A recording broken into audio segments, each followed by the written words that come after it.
Hesitation surrounding a plan to use local facilities to clean wastewater from the Ohio train derailment. The concerns over the environmental impacts and the problems at the chosen facility. And one of the most violent stretches this year continues with more gunfire.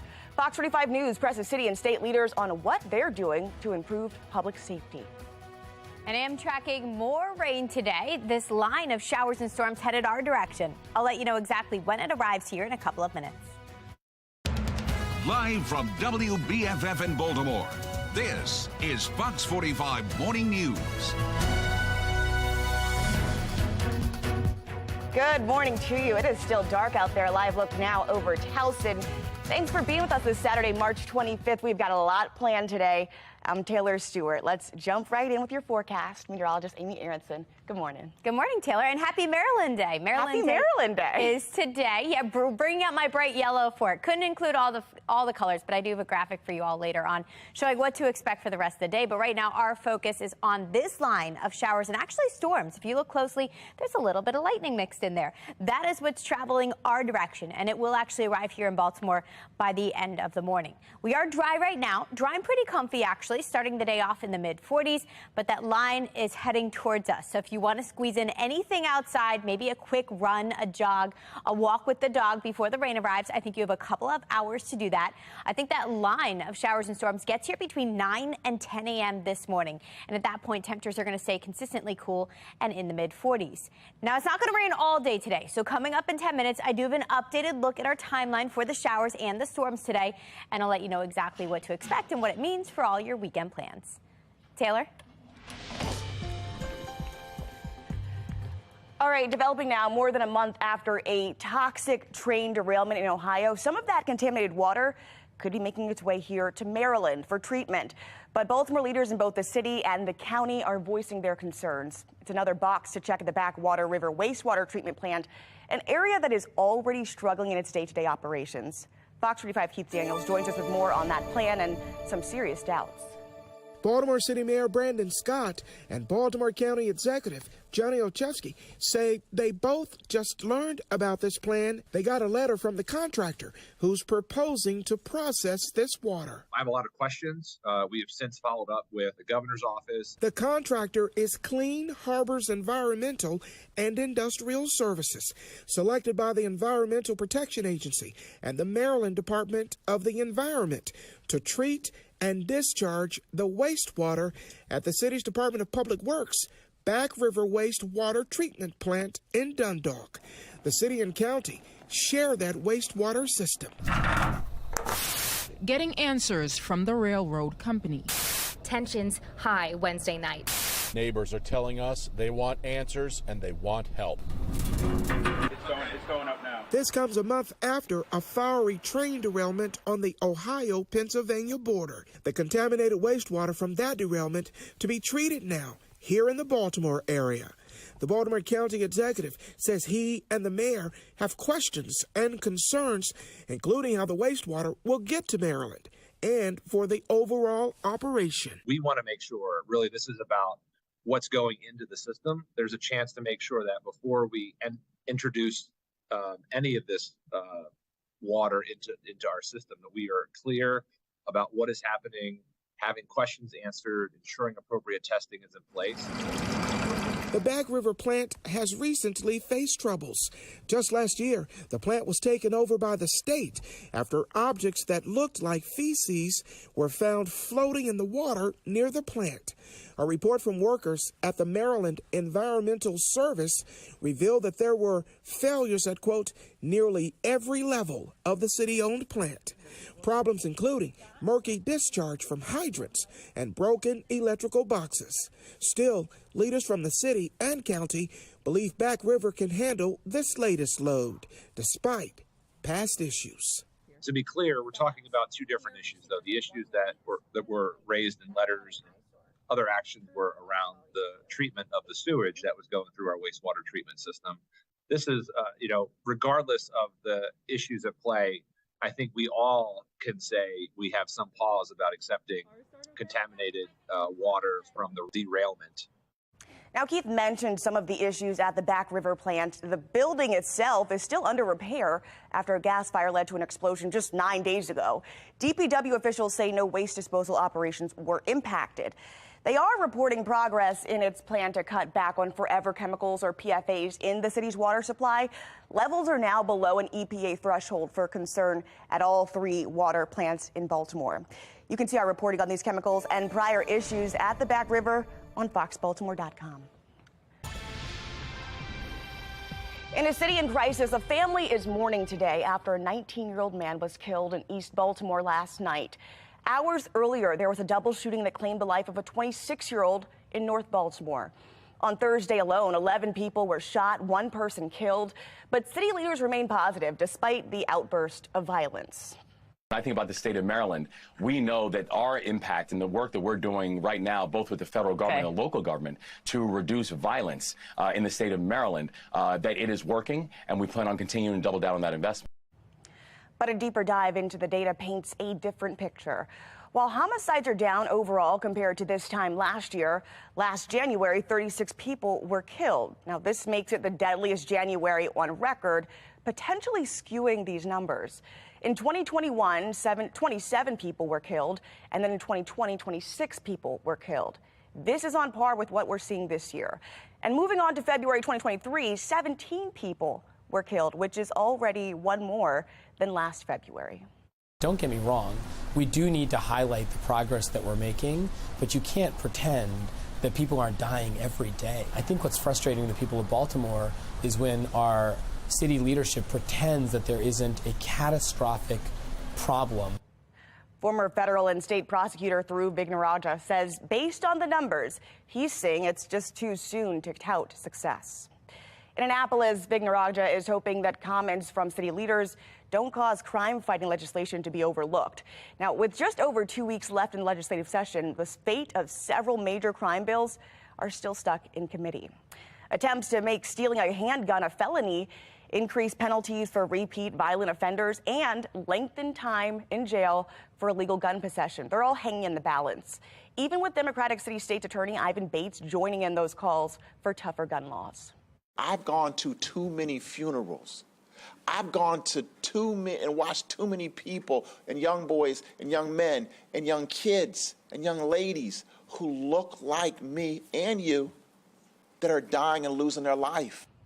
All right, time is ticking for lawmakers in Annapolis to make a change as lives continue to be lost in the city of Baltimore. All right, switching gears now to the crisis in the classroom and attempts to ban and restrict books at public schools and public libraries. They set a new record in 2022, according to a new report from the American Library Association. More than 2,500 books faced objections. Now, that's compared to around 1,800 in 2021 and under 500 in 2019. According to the association, the vast majority of books in question are about members of the LGBTQ community and people of color. Now, in February, we told you about concerned residents in Baltimore County looking to remove 2 books titled Lawn Boy and Gender Queer from public school shelves. They claim the books are obscene and do not belong in schools. The biggest one that we were concerned about was Gender Queer. It is a graphic novel with quite a few pornographic pictures. It's one thing for them to be in a library in an adult fiction novel area. It's another thing for them to be on the shelves in our public schools, where in high school now children are as young as 14. Baltimore County State Attorney Scott Schellenberger says his office reviewed Gender Queer and found it does not qualify as obscene. Baltimore County Public Schools say that book was also reviewed and will stay on school shelves. An explosive tanker crash on I-75. What we know about the condition of their surviving driver and why firefighters from BWI were dispatched to the scene. And we are looking at another rainy and actually stormy day ahead of us. This next round coming through actually in 2 parts. I'll explain when part 1 is going to arrive and then when part 2 is going to get here and what it means for your Saturday outdoor plans in a couple of minutes. It's 7:09. You're watching Fox 45 Morning News.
All right, today is Maryland Day, and commemorating the day, 2 boats of settlers arrived at St. Clement's Island in 1634. Now, there are several ways you can celebrate today. You could attend a ceremony of flags in St. Mary's City, or you could also tour historic homes across Anne Arundel County for only $1. Plus, the Maryland Day Festival is returning to Power Plant Live starting at noon. We want to see how you're celebrating, though. Send us your favorite pictures through the Chime In feature. Go ahead, scan that QR code on your screen. It's going to take you straight to foxbaltimore.com/chimein. There you can upload your pictures and your videos. It's all powered by Stackla. Verified check marks could be disappearing from Twitter. The company's ultimatum for people who want to keep their badges. China pushes back on the calls to ban TikTok. What can Washington and the White House do now? I'm Scott Thuman on Capitol Hill with those options coming up next.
All right, starting April 1st, Twitter is going to remove all verified checkmark statuses that were on the site prior to Elon Musk's takeover.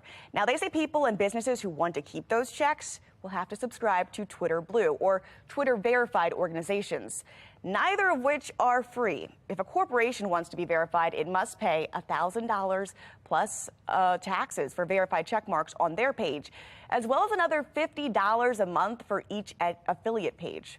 Well, people who want to subscribe to Twitter Blue can do so for $8 a month. Now, more than 100 million Americans use TikTok, which is now at the center of an intensifying fight between U.S. officials and China. The consensus for many lawmakers is ban the app altogether or give control to another company, preferably an American one, to prevent Chinese spying. However, new developments have put both countries in a difficult spot. Sinclair Chief Correspondent Scott Thuman explains. An unusual sign of unity across Washington, teaming up against TikTok, the wildly popular app that intelligence officials say is allowing China to spy on Americans and dramatically shape what users see. Lawmakers giving the company's CEO a verbal lashing this week, demanding its sale or an outright ban. TikTok has repeatedly chosen the path for more control, more surveillance, and more manipulation. But China telling the U.S. tough luck. According to the New York Times, a Chinese Commerce Ministry spokeswoman said forcing such a transaction would seriously undermine the confidence of investors, including China, to invest in the United States. The Chinese are not bashful about retaliating. The Chinese have retaliated before With us, they'll put it in the bigger picture. I mean, do they want to pick a fight with the U.S. right now? Though some say it's a long overdue one. The former president tried to ban TikTok more than 2 years ago, and the app has only grown in popularity since. What's taking so long? I'm just not going to speak to the timeline or how long it takes. We have known for years that TikTok is digital fentanyl. TikTok is a surveillance tool used by the Chinese Communist Party to try to compromise our country. States and schools have enacted bans, and Biden has ordered it removed from any government devices. But if China refuses to cooperate or sell, the fight could end up in U.S. courts. They can stand up to a judge and say, hey, look, here's a credible national security case. Congress is on our side with the Restrict Act. The Chinese are floating balloons over our head. Let us do this. Despite this enthusiasm in Washington to force China's hand, it may still be a long process.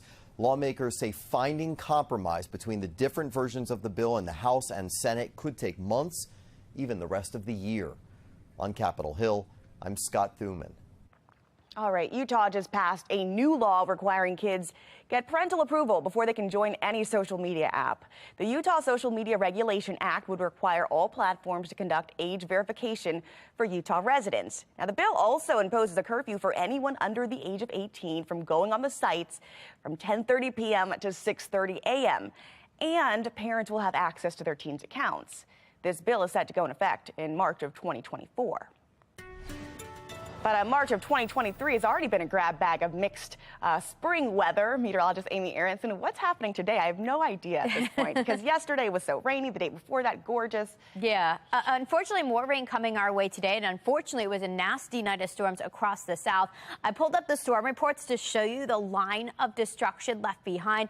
In Mississippi, they had some devastating tornadoes there, and now they're waking up to the damage this morning. If you look closely at this map, you can see all the tornado icons that actually create a path pushing through Mississippi, and then lots of wind damage all the way through central parts of Tennessee. And this is actually part of the same weather maker heading our direction. So it's a cold front, a really powerful cold front that's heading our way. You can see a skinny line of storms well in advance of that. That's what's actually pushing our way today. So some showers are now working their way into extreme western parts of Maryland, and we'll be next to see them.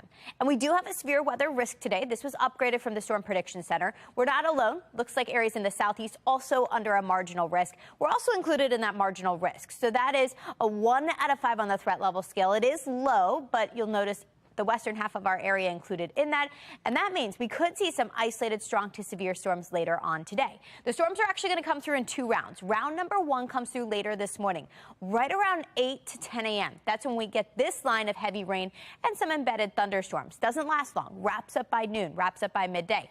After that, we've got some dry hours to kill, and we actually see a little bit of sun breakthrough. That's not necessarily a good thing, because what that's going to do is heat up the atmosphere, provide some instability, and cause some other storms to fire up. I think this is when the severe risk comes into play. This evening, around 8 o'clock, we get some isolated strong to severe storms at that point, and then we'll dry things out Saturday night heading into the second half of your weekend. Right now, it just looks gray and gloomy. We've got the clouds over the Inner Harbor, dark and early this morning. Mid-40s to begin. We should end up in the upper 50s today, and I did throw in that chance for some scattered showers and some storms. We're tracking both, but tomorrow's drier and milder and better for outdoor plans. We are looking actually more rain in the week ahead, so unsettled pattern will continue. Today for Maryland Day, looking a little unsettled. We have temperatures warming their way into the upper 50s, near 60 eventually. We have that line of showers coming through this morning. Wrapping up by midday, we get a brief break, but then we've got another round coming through this evening. That doesn't last all night. I think it comes through early this evening, and after that, we should start to dry things out, and that drier weather will take us into Sunday, with highs actually bouncing back into the mild mid-60s. Early next week, couple of rain chances to highlight for you. Temperatures are consistent and actually near normal. We're close to 60, upper 50s all the way through week's end. Taylor? Making headlines, a driver is in shock trauma center this morning after a fiery explosion took place on 795 in Owings Mill during yesterday's morning commute. Now, he listed in serious condition. Take a look at this video. Captures the moment the tanker truck went up in flames as drivers were going down 795. Now, it lasted for hours as crews tried to clean up that scene. The wreckage of the 8,500-gallon truck, rather. Plumes of smoke could be seen as far away as Baltimore. Special fire crews from BWI Thurgood Marshall Airport helped to extinguish those flames. I'd like to say thank you to our crews, and I'm very thankful. We in the fire department are always thankful that when we have an accident like this, that there's limited injury, and in this case, hopefully the driver will survive, and no other person got injured and or killed, thankfully. Hazmat teams in the Maryland Department of Environment worked to contain the leaks. MDE says the leaks did not impact the environment. The House approves a budget-cutting boost fund. Now, the Senate is going to vote to restore it. We'll follow this battle for you in Annapolis over the scholarship program, sending kids to private schools, as it may be phased out. A first-of-its-kind bakery now open in East Harbor. How the owner promises to make an impact in the community. You're watching Fox 45 Morning News, all local, all morning.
And your consumer knows gas prices end a bit lower this week compared to last.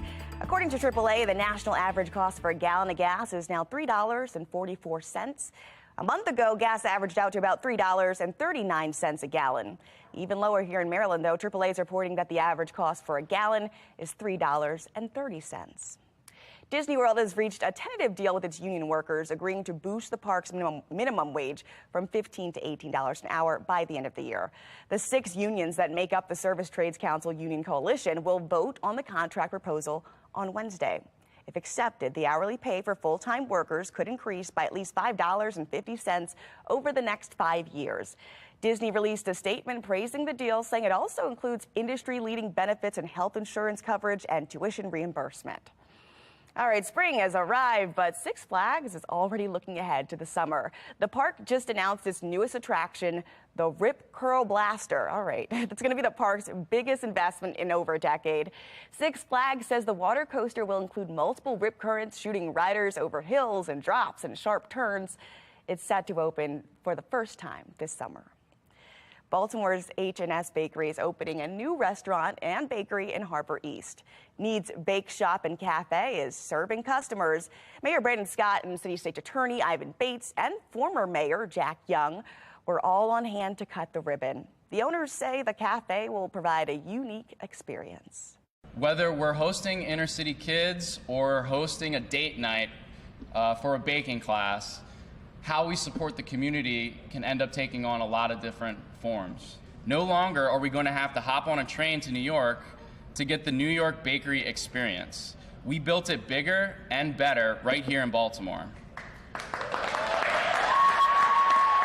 Needs Bake Shop is open on Tuesday through Sunday at 7 a.m. to 3 p.m. It is a stormy day ahead of us. Meteorologist Amy Aronson is going to let us know when things will dry out ahead in her full weather authority forecast. You're watching Fox 45 Morning News, all local, all morning.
Live from WBFF in Baltimore, this is Fox 45 Morning News. Good morning to you. It looks kind of gray out there, looking live over the harbor in M&T Bank Stadium, but boy, is it sunny in here. Thanks for being with us this Saturday, March 25th.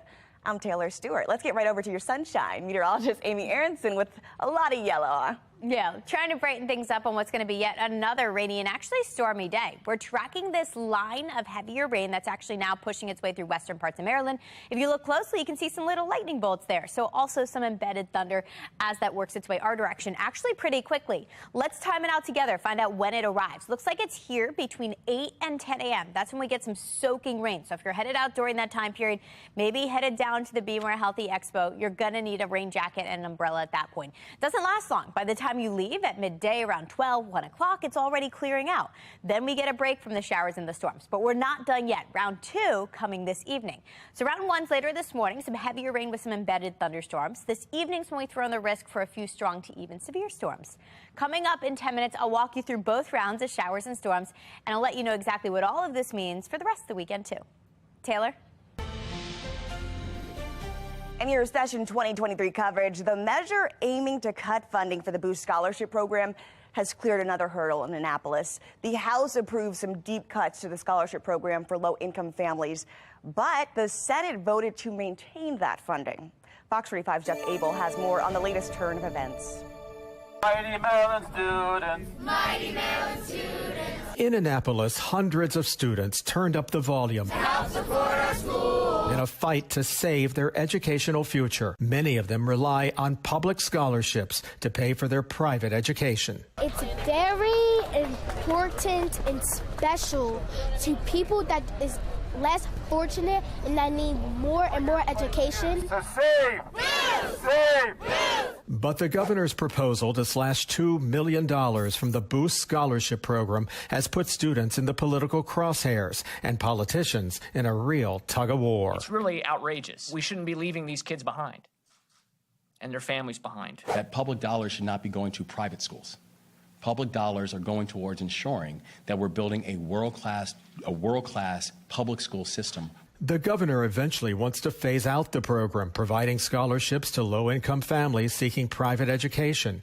And it appears to have the support of Maryland's teachers union, which contributed to the governor's campaign. I think that in many ways he's returning a favor to the unions for their endorsement. Decisions that I make are my decisions, and no one is behind those decisions. House members have approved the cuts, but the Senate just approved a measure which would fully fund the program. As both sides attempt to hammer out their differences, we emailed the governor asking if he had changed his position on the Boost Scholarship Program. We also emailed the Maryland State Education Association asking union leaders if they support the program, and if so, should the Boost program be expanded. So far, we've received no replies, but for the hundreds of students who now benefit from Boost, their fates are hanging in the balance. And when we have so many low-income families who are struggling, why should they be limited in their options? I'm so blessed and glad that I have a Boost scholarship. Without that, I don't know where I would be, what school I would be at right now. Governor Moore tells Fox 45 News he's opposed to funding for Boost because he wants to keep tax dollars for public entities. However, those who oppose this measure say the federal government and state government provide funding for opportunities to private organizations, and in many cases they're encouraged to apply for grants through state sites like this. Now, Governor Wes Moore attended a private school in New York before going to a military academy in Pennsylvania for high school. Community activist PM Smith tells Fox 45 News the governor shouldn't be taking away the opportunities he had from other children. The money is critical and essential to elevate inner city kids locked into poor performing schools, giving them an opportunity for a different environment and greater opportunity. It makes no sense to me for a young man who knows the value of education and has benefited from it. It makes no sense to me that he would cut money from such a program. That tells me he's more of a politician than a committed man to the future of children. That brings us to our question of the day. Should the Boost program for low-income families be fully funded? So far, 98% of those who voted say yes. You can make your voice heard right now at foxbaltimore.com/vote. Elsewhere in your Session 2023 coverage, hemp farmers in Maryland say the legal marijuana plan in the General Assembly could put them out of business. Fox 45's Mackenzie Frost is taking their concerns to lawmakers. Hemp farmer Levi Sellers has a lot riding on the buds he's growing. My family has devoted their entire retirement. And the hemp he grows turns into various products like Delta 8 and other CBD creams, tinctures, ointments, and others. These products use a different type of THC than what's found in marijuana. There is a big demand for lower potency products that are currently being offered by the hemp industry. Those products can be found in places like Embrace CBD, owned by Nicholas Patrick, who got involved in the hemp world after it was legalized by the 2018 federal farm bill, allowing the budding industry to flourish. But with a proposed THC cap included in the bill language moving through Annapolis, part of the legal weed framework being set up, Sellers and Patrick say their future could dry up. We will be forced to close our doors and move out of state. We will have no products left to sell, and all of us will have to shutter our doors. These two say they've been pushing for parameters to be put in place in the largely unregulated hemp industry. That hasn't happened until now, after Maryland voters approved the legal recreational marijuana plan. It's this loophole that exists because of federal exemption. Senate President Bill Ferguson says the hemp industry grew because of loopholes in the law, and it's unlikely the language concerning to Sellers and Patrick will get removed. The default is probably less sympathetic to ongoing operations because this was never intended to be an ongoing legal product. Senator Arthur Ellis, chair of the Finance Committee, says there will be an opportunity for hemp industry players to apply for licenses through the recreational system. We will make sure that there's an off-ramp for all of them. But Patrick says because of the lottery system set up and other requirements, it's unlikely they will get a license in time to keep their doors open. They're cutting us out of our industry. Ferguson also argues the Delta 8 products aren't regulated in a way that can protect public safety. I don't think it was ever anticipated as a product for sale at a retail establishment. But Patrick and sellers say let it be regulated, require stringent testing to weed out bad actors in the industry, but don't do it in such a way that prevents their products from ever being sold. We're being punished for the actions of bad actors that only entered the marketplace because of the government's inaction. The regulation would look like packaging, labeling, testing requirements for the products, also identifiers or distinguishing marks on packaging. They're taking the industry that we created, handing it to the existing cannabis establishment, and then locking the door behind them. All we're asking for is a seat at the table under this regulation. These four lawmakers, Senators Brian Feldman and Antonio Hayes, along with delegates C.T. Wilson and Vanessa Atterbury, are sponsors of the cannabis reform bills in both chambers. Fox 45 News sent them all a few questions asking about the hemp language, including, did you speak with anyone in the hemp industry about the proposed THC cap? Do you believe there will be an amendment to eliminate the THC cap in the current language? Is the government responsible for these hemp businesses and farms if they close due to these new regulations included in the current legislation? Senator Hayes, the only one to respond, echoing what Senate President Bill Ferguson says that the language in the bill closes loopholes created by the Farm Act that has in some cases enabled product availability to our constituents and consumers that may present risk. I believe the cannabis industry is trying to consolidate and monopolize the market. And legal weed is big business. Fox 45 News poured over campaign finance reports for the four lawmakers backing the plans, finding Feldman got thousands of dollars from cannabis-connected donors back in 2021. And from January 3rd of this year through January 11th, right as the General Assembly session began, Feldman raked in more than $11,000 from cannabis companies. The three others got fewer donations from marijuana companies, but all got some right as this year's session started. Sellers and Patrick say they were hopeful when Governor Wes Moore campaigned on leaving no one behind, but now say they feel like they will be left in the dust when cannabis kicks off. We have some hopes that the current administration would be willing to go that route, which would effectively save the hemp industry. It has not happened so far, and again, I think we're running out of time. Helping a struggling community, why one major investment has Baltimore's dirt bikers revving their engines. And we're off to a gray and gloomy start this morning, and I'm also tracking more rain and even some thunderstorms. I'll explain exactly when they arrive in a couple of minutes. It's 7:39. You're watching Fox 45 Morning News.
All right, dirt bike riding is illegal on city streets, but the B360 is working to give kids a safe space to ride and learn.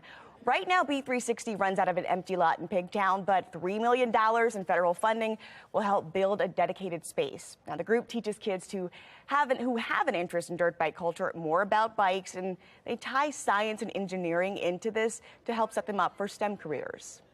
A lot of people don't know like how much this means to us, like having our own park. Like we gonna be one of the first people that do it.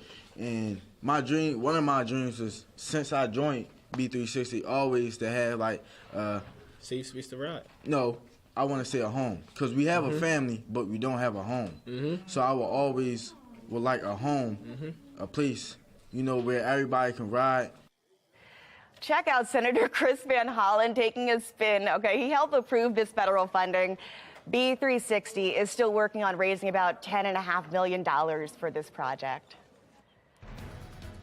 The Department of Public Works continues to deal with staffing shortages and transparency issues. Why one group of residents are now taking a second legal step against the city. A Shark Tank of sorts right here in Baltimore, how entrepreneurs are trying to simplify a complicated housing issue. You're watching Fox 45 Morning News, all local, all morning.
All right, there's a lot of people fighting to improve housing in Baltimore City, but it's going to take an innovative idea to really change the landscape.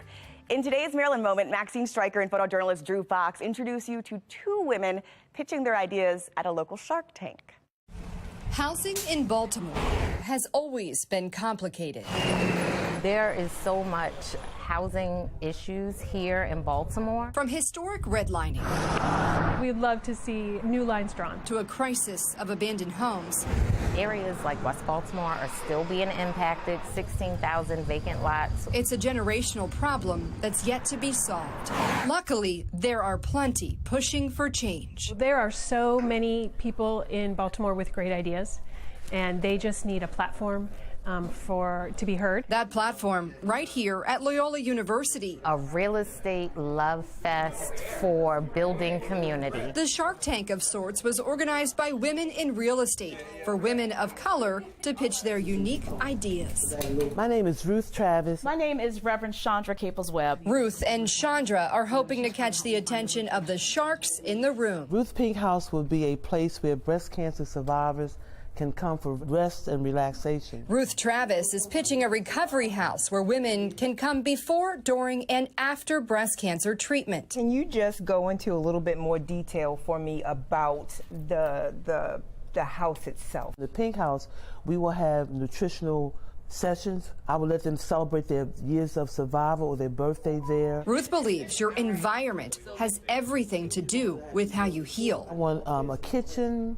I want a movie theater, life lessons that we talk about. 7 minutes is up, Miss Ruth. Thank you very much. Good job. Reverend Chandra Caples-Webb was up next. And I started giving food away out of the trunk of my car every time I got a load of food. Her idea aimed at helping feed and clothe those in Baltimore, some without a place to call home. What I need from you, I need a truck. My little car, which I call the DM, the donation mobile, is constantly full, and I'm running things between Baltimore City and Baltimore County. The Sharks, all leaders in their field, were impressed with both plans. So we want to thank both of you for pitching. But ultimately, there could only be one winner. So,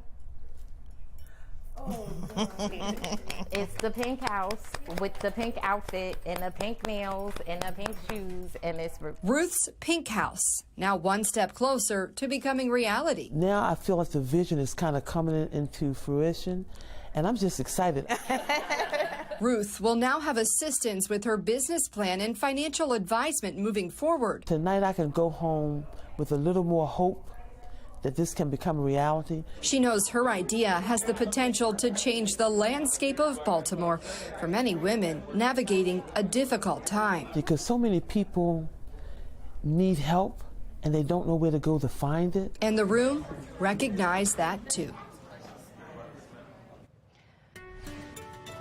Oh, that's a nice story there. Let's get over to meteorologist Amy Aronson. I mean, it looks a little gloomy out there, but you know, it's spring. You told me yesterday your plants needed some water. Let's look at the positive side on this, right? Exactly. We need the rain. We're getting our fill of it. We had plenty yesterday. We'll see more today. Little gray and gloomy to get your Saturday started. Makes it a little harder to get up and moving, but it is dry right now. So if you maybe want to knock out some errands before the rain picks up, now would be the time. We're starting off in the 40s, low to mid 40s pretty much everywhere, and we are just awaiting that next round of showers and storms. It's all part of this big weather maker. This is actually the same weather maker that produced the devastating storms in Mississippi late last night. It's now heading our way, but we're on the northern fringe of things, so we are not tracking that type of severe weather here, but we do have the potential actually for some thunderstorms. You can see that in this line headed our direction. You'll notice some heavier rain and a little bit of lightning, so some embedded thunder expected as this pushes through over the next couple of hours. And this is just part one. Part two is going to come through this evening, also coming through with a brief severe weather risk. Let's talk timing. Looks like round one gets here between 9 and 10 a.m. At that point, we're tracking soaking rain along with some embedded thunder within this line. Doesn't last long, wraps up by midday. So by lunchtime, you can put the umbrella away, at least briefly. We're dry through much of the afternoon. We get some sun breaking through, helps us warm up. But then here comes round two. That could provide us enough instability to get some feisty little storms here this evening. Around 8 o'clock, be prepared. Some of these isolated showers and storms could produce some damaging wind gusts. They all wrap up late tonight, so by tomorrow morning, the rain is gone. We're starting off in the 40s again, but we are looking at a nice mild day ahead of us. Temperatures will be back in the mid-60s by Sunday afternoon. So tomorrow, the better of the 2 days for outdoor plans. Today, we're picking up more rain, more much-needed rain. We'll pick up about 1/2 inch in most spots. Some isolated spots where the thunderstorms develop could see even more than that. So our main concern with any storms that develop with round one or round two would be some heavy rain and some gusty winds. Fortunately for us, that tornado and hail threat looks very, very low. So for today, we are tracking some showers and some storms. Definitely a little unsettled today with highs ending up in the upper 50s to near 60. Tomorrow's the better of the 2 days. If your weekend plans take you down to D.C. to see the cherry blossoms that peaked just a couple of days ago, tomorrow's going to be much better weather-wise because we've got tons of sunshine, and it's going to be more comfortable with highs warming into the mid-60s. Early next week, rain chances make a speedy return Monday into Tuesday. Looks like after that, we'll briefly dry out midweek, but it looks like more showers, more spring showers on the way by next Friday. At least temperature-wise, we're hanging out near average every single day with highs close to 60 and in the upper 50s. Taylor? All right, you don't want to miss this. FOX45 invites you to come out and join us at the Be More Healthy Expo. It's happening today at the Convention Center at 10 a.m. So get ready now. It goes until 4, though, and you can get some free health screenings, check out cooking demonstrations. I mean, there's just so much there, even some life-saving skills. Stay tuned with us here at FOX45 News at 9:45. Governor Wes Moore is going to join us. FOX45's Tom Rogers and Kai Jackson there for that opening ceremony as well. how sweet it is to still be dancing after falling in this round 2 years in a row. Up next in sports, why Maryland's women's basketball, well, they're just taking it one step further this year.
Welcome into your morning sports report. I'm Rocco DeSangro. It's sweet to be one of 16 teams remaining in the NCAA tournament, but Maryland is over it. The Terps want to be elite, and they can do that with the win over Notre Dame. The Terps already beat the Irish this season. Diamond Miller with the clutch shot here, the buzzer beater, and shushing the South Bend crowd. But that was back in December, and both teams have grown a lot. Now in March, Brenda Fries and her squad are looking to get over a 3-year hump. Two teams that are really familiar with one another. We played each other back in December, and neither team is really the same. When you look at the dynamics, Notre Dame's going to want an inside-out type of game, and for us, it's kind of more on the perimeter or 5-out. But we're very, very excited about the matchup for tomorrow. This is the part of the year where execution matters, so we're definitely going to have to make sure we have good execution, but it should be a lot of fun. We got to enjoy the atmosphere and just have fun. Former Terp and Baltimore native Angel Reese is headed to the Elite Eight. Reese and the LSU Tigers head off Utah in the Sweet 16 for the 66-63 win. The former St. Francis Academy standout, she's a double-double machine. She finished with 17 points and 12 boards and 3 blocks in that dub. The Ravens have addressed one of their offseason needs, agreeing to terms with wideout Nelson Aguilar. A first-round pick of the Eagles in 2015, Aguilar saw his struggles and fans grew frustrated with his drops. But in 2020, with the Las Vegas Raiders, they were the Oakland Raiders at the time, he had the best season of his career last year. With the Pats, he had 31 catches for 362 yards and 2 touchdowns, according to reports.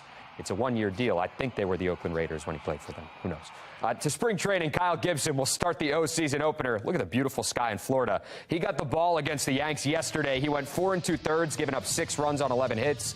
4-run 8th, set up a Josh Lester walk-off double in the 9th, and the O's go on to beat their AL East foe 7-6, the final score. Notre Dame prep lacrosse game came out of the gates on fire. Last week, the Blazers opened the 2023 campaign with 3 straight wins, getting 10 goals from junior Taylor Miles in that span. For that, Miles is our prep player of the week.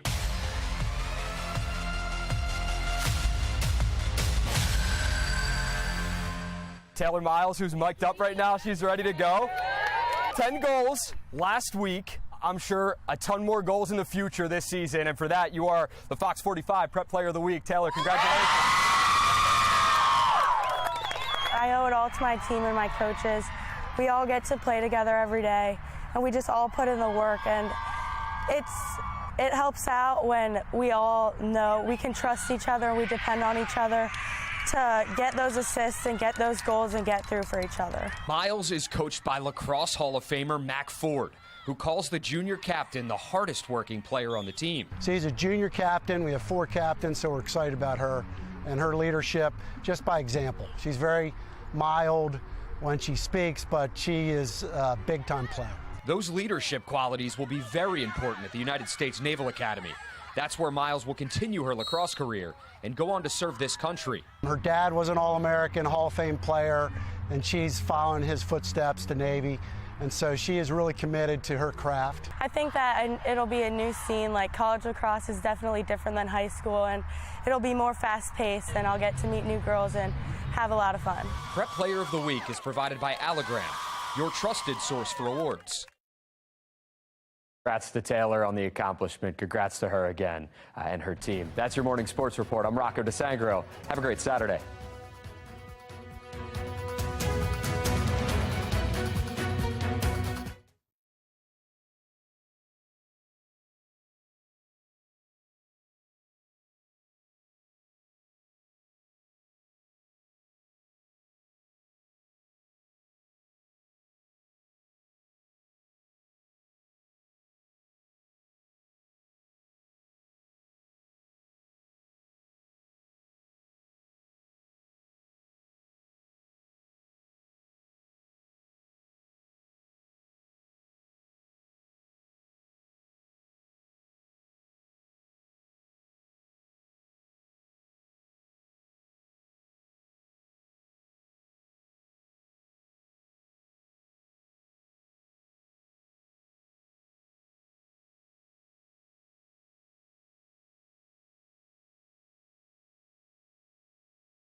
Problems at DPW piling up faster than the trash can get the city streets clean. The new legal action coming from a group of residents that are suing the city in hopes of improving garbage pickup. And could Mayor Scott go from running the city to running a charter school? How some are responding to the mayor's most recent comments on education here in Baltimore. And here comes our next weather maker. We've got another round of rain, even some storms on the way today. Actually, 2 rounds. I'll break down when round 1 and 2 arrive in just a couple of minutes. Live from WBFF in Baltimore, this is Fox 45 Morning News. Good morning to you. It is looking a bit dreary out there, but We are here to brighten your spirits up right here at Fox 45. Thanks for being with us this Saturday, March 25th. I'm Taylor Stewart, but the person we need to talk to, meteorologist Amy Aronson, what's going on out there? Yeah, we've got rain on the way, more rain after a rainy day yesterday. It's this line of soaking rain and embedded thunderstorms. That's what's pushing our direction and should actually be here within the next 2 hours. Before the rain arrives, we're dry right now. So now's the time to get the dog out, take a run, a jog, maybe run some errands quickly. We've got temperatures in the mid-40s to start, so not bad to start off the day. But as the morning continues, that rain's going to move in. So if you plan to walk your dog a little later, between 10 and 11 a.m., you're going to need the rain jacket, the umbrella, soaking rain at times at that point. And this is just the first round of rain coming today. We've actually got two. Coming up in 10 minutes, I'll let you know when the second part of this storm arrives and what it means for the rest of your weekend. Taylor? It's simply a complete waste of money, and they're harming these employees. We have the open positions in DPW right now, fully funded PINs, to hire every single one of those employees. They would be making more money working for the city. They would have full benefits. City Councilman Yetzi Scheifler there as we start off in a city in crisis. The legal battle continues right now over Baltimore's rolled back recycling program. A group of Baltimore residents who are now suing the city over recycling pickup delays, well, they filed a second suit in circuit court over the city's Clean Corps initiative. The city's invested nearly $15 million in this program, which hires city residents to empty public trash cans, maintain vacant lots and alleys, and pick up like debris on the street. Yeah. The lawsuit claims the program is a misuse of public funding, and that money should instead be going to DPW to address the staffing shortages in the department. Now, those who signed off on this growing petition have filed an emergency injunction. They're hoping to get a court date within the week. Joining us live right now this morning to weigh in, city residents, lead plaintiff Desmond Stinney. Good morning to you. Good morning. How are you? I'm doing great. I'm doing great, but by the looks of this lawsuit, that's not the case everywhere in the city. You've rallied a group right now of over 200 residents nearly, to launch this lawsuit against the city, claiming the lack of recycling is a violation of the city's own code. Just let's walk us up to where we are right now. Well, as citizens, we elect representatives. We have 14 of them in the city. We've done our job. We've elected the representatives. They have let the mayor know what our concerns are. So the council's done their job. The city council president has done his job, and the mayor's just not listening. We're watching them in hearings. The agencies are showing up. They have no answers to the questions. This has been going on for quite a long time that we've been watching this build up. And it got to a point where there was just no other option but the city to take the power back themselves and, seek remedy through the Circuit Court of Baltimore City. Well, long enough for not only one suit, but now a second. The second suit now calls for the city to shut down the Clean Corps initiative. What is the correlation between this recycling rollback and then this Clean Corps program, which, as we said before, invites residents to really help clean up their own communities? Right. And so we alluded to it in the first suit as well, that we feel like any resources, it is the law that we have our recycling picked up once per week. It's in the city code. It's our own, law that the mayor is breaking here. And we feel like any resources that are, especially the discretionary resources that is being thrown around for any type of sanitation services will be best used to fund our city agency. Anything other than that would be competing with our city agency and pushing us further away. I want to push back a little bit, though, because the mayor has said that DPW has all the funding they need. So I'm curious. Go ahead.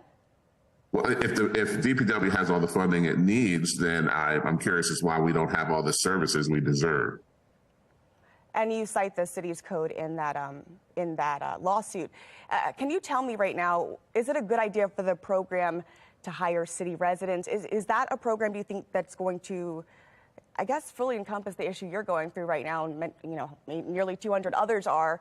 Do you think that is going to help you guys in any way in that feed? Well, as you played previously, the councilman says we have the open positions right now at DPW for anyone in that program to go down and get hired, and not only be hired and be making more money, they will have the health insurance they need, they would have workers' compensation, and they would be trained. They would be trained to do the work that they're actually doing. The second lawsuit is really based on the coverage of the program that we've seen since the first lawsuit. The coverage has revealed that money has been misused, for the program. They were paying employees for tasks that were outside of the scope of the program. And the second report was of the biohazards that they're encountering. We were certainly unaware of these things during the first filing, but the reporting since our filing has uncovered, additional situations that are causing the taxpayers harm, or could potentially cause the taxpayers harm. Moreover, there's a public health concern with having untrained workers out there dealing with, biological waste.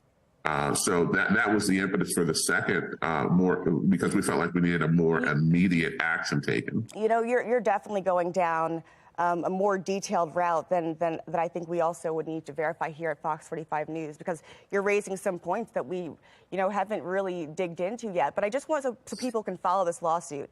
What's next for you guys? What's coming in the weeks or days ahead? Well, in the weeks ahead, what we've done, we filed what is an emergency injunction to halt that program, citing the additional harms. And we hope to get a hearing within the next 7 to 10 days. Once that is served, we expect it to be served by Monday.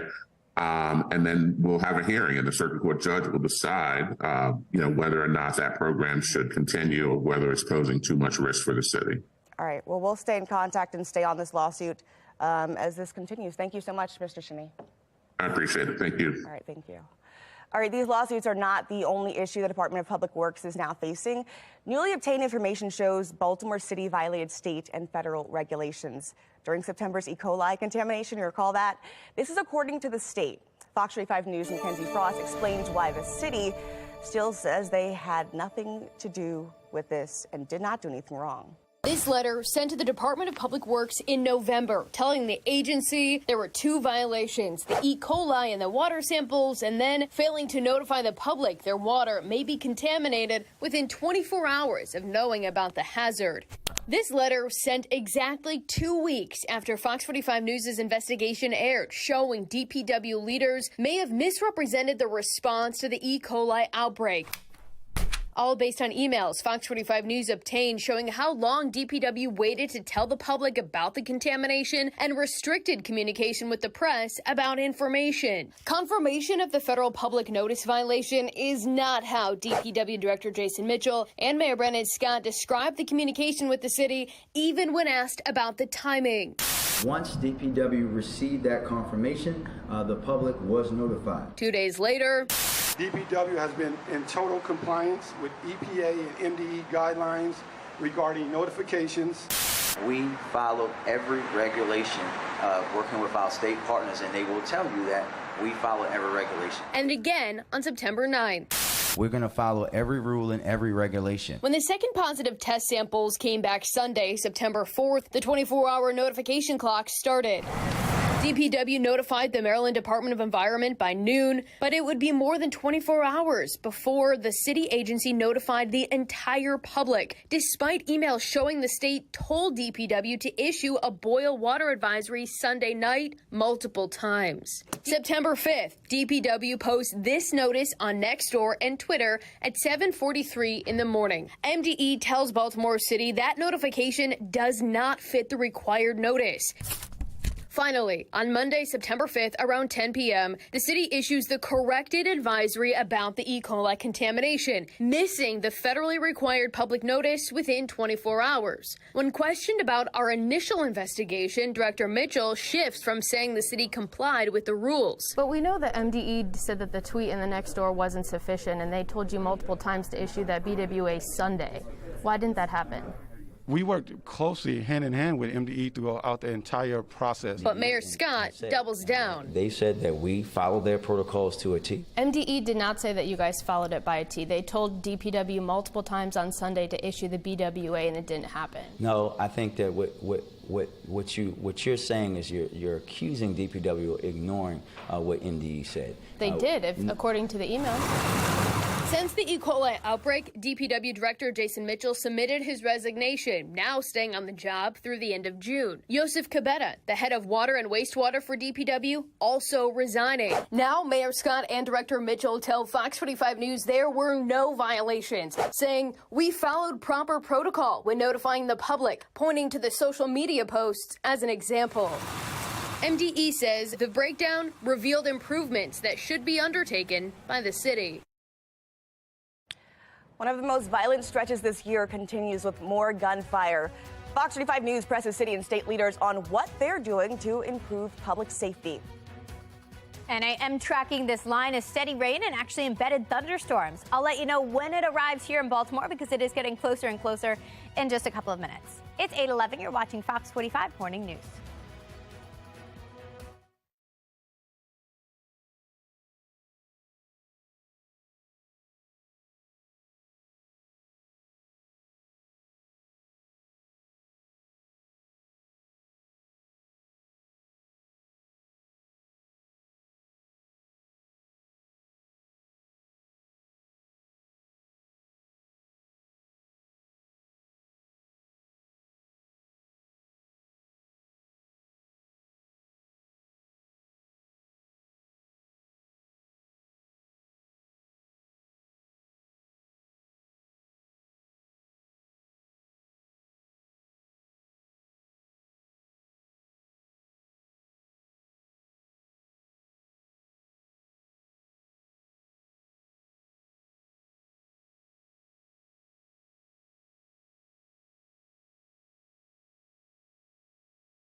All right, today is Maryland Day, commemorating the day two boats of settlers arrived at St. Clement's Island back in 1634. Now, there are several ways you can celebrate today. You could go to attend a ceremony of flags in St. Mary's City, or you could tour historic homes across Anne Arundel County. Only $1 there.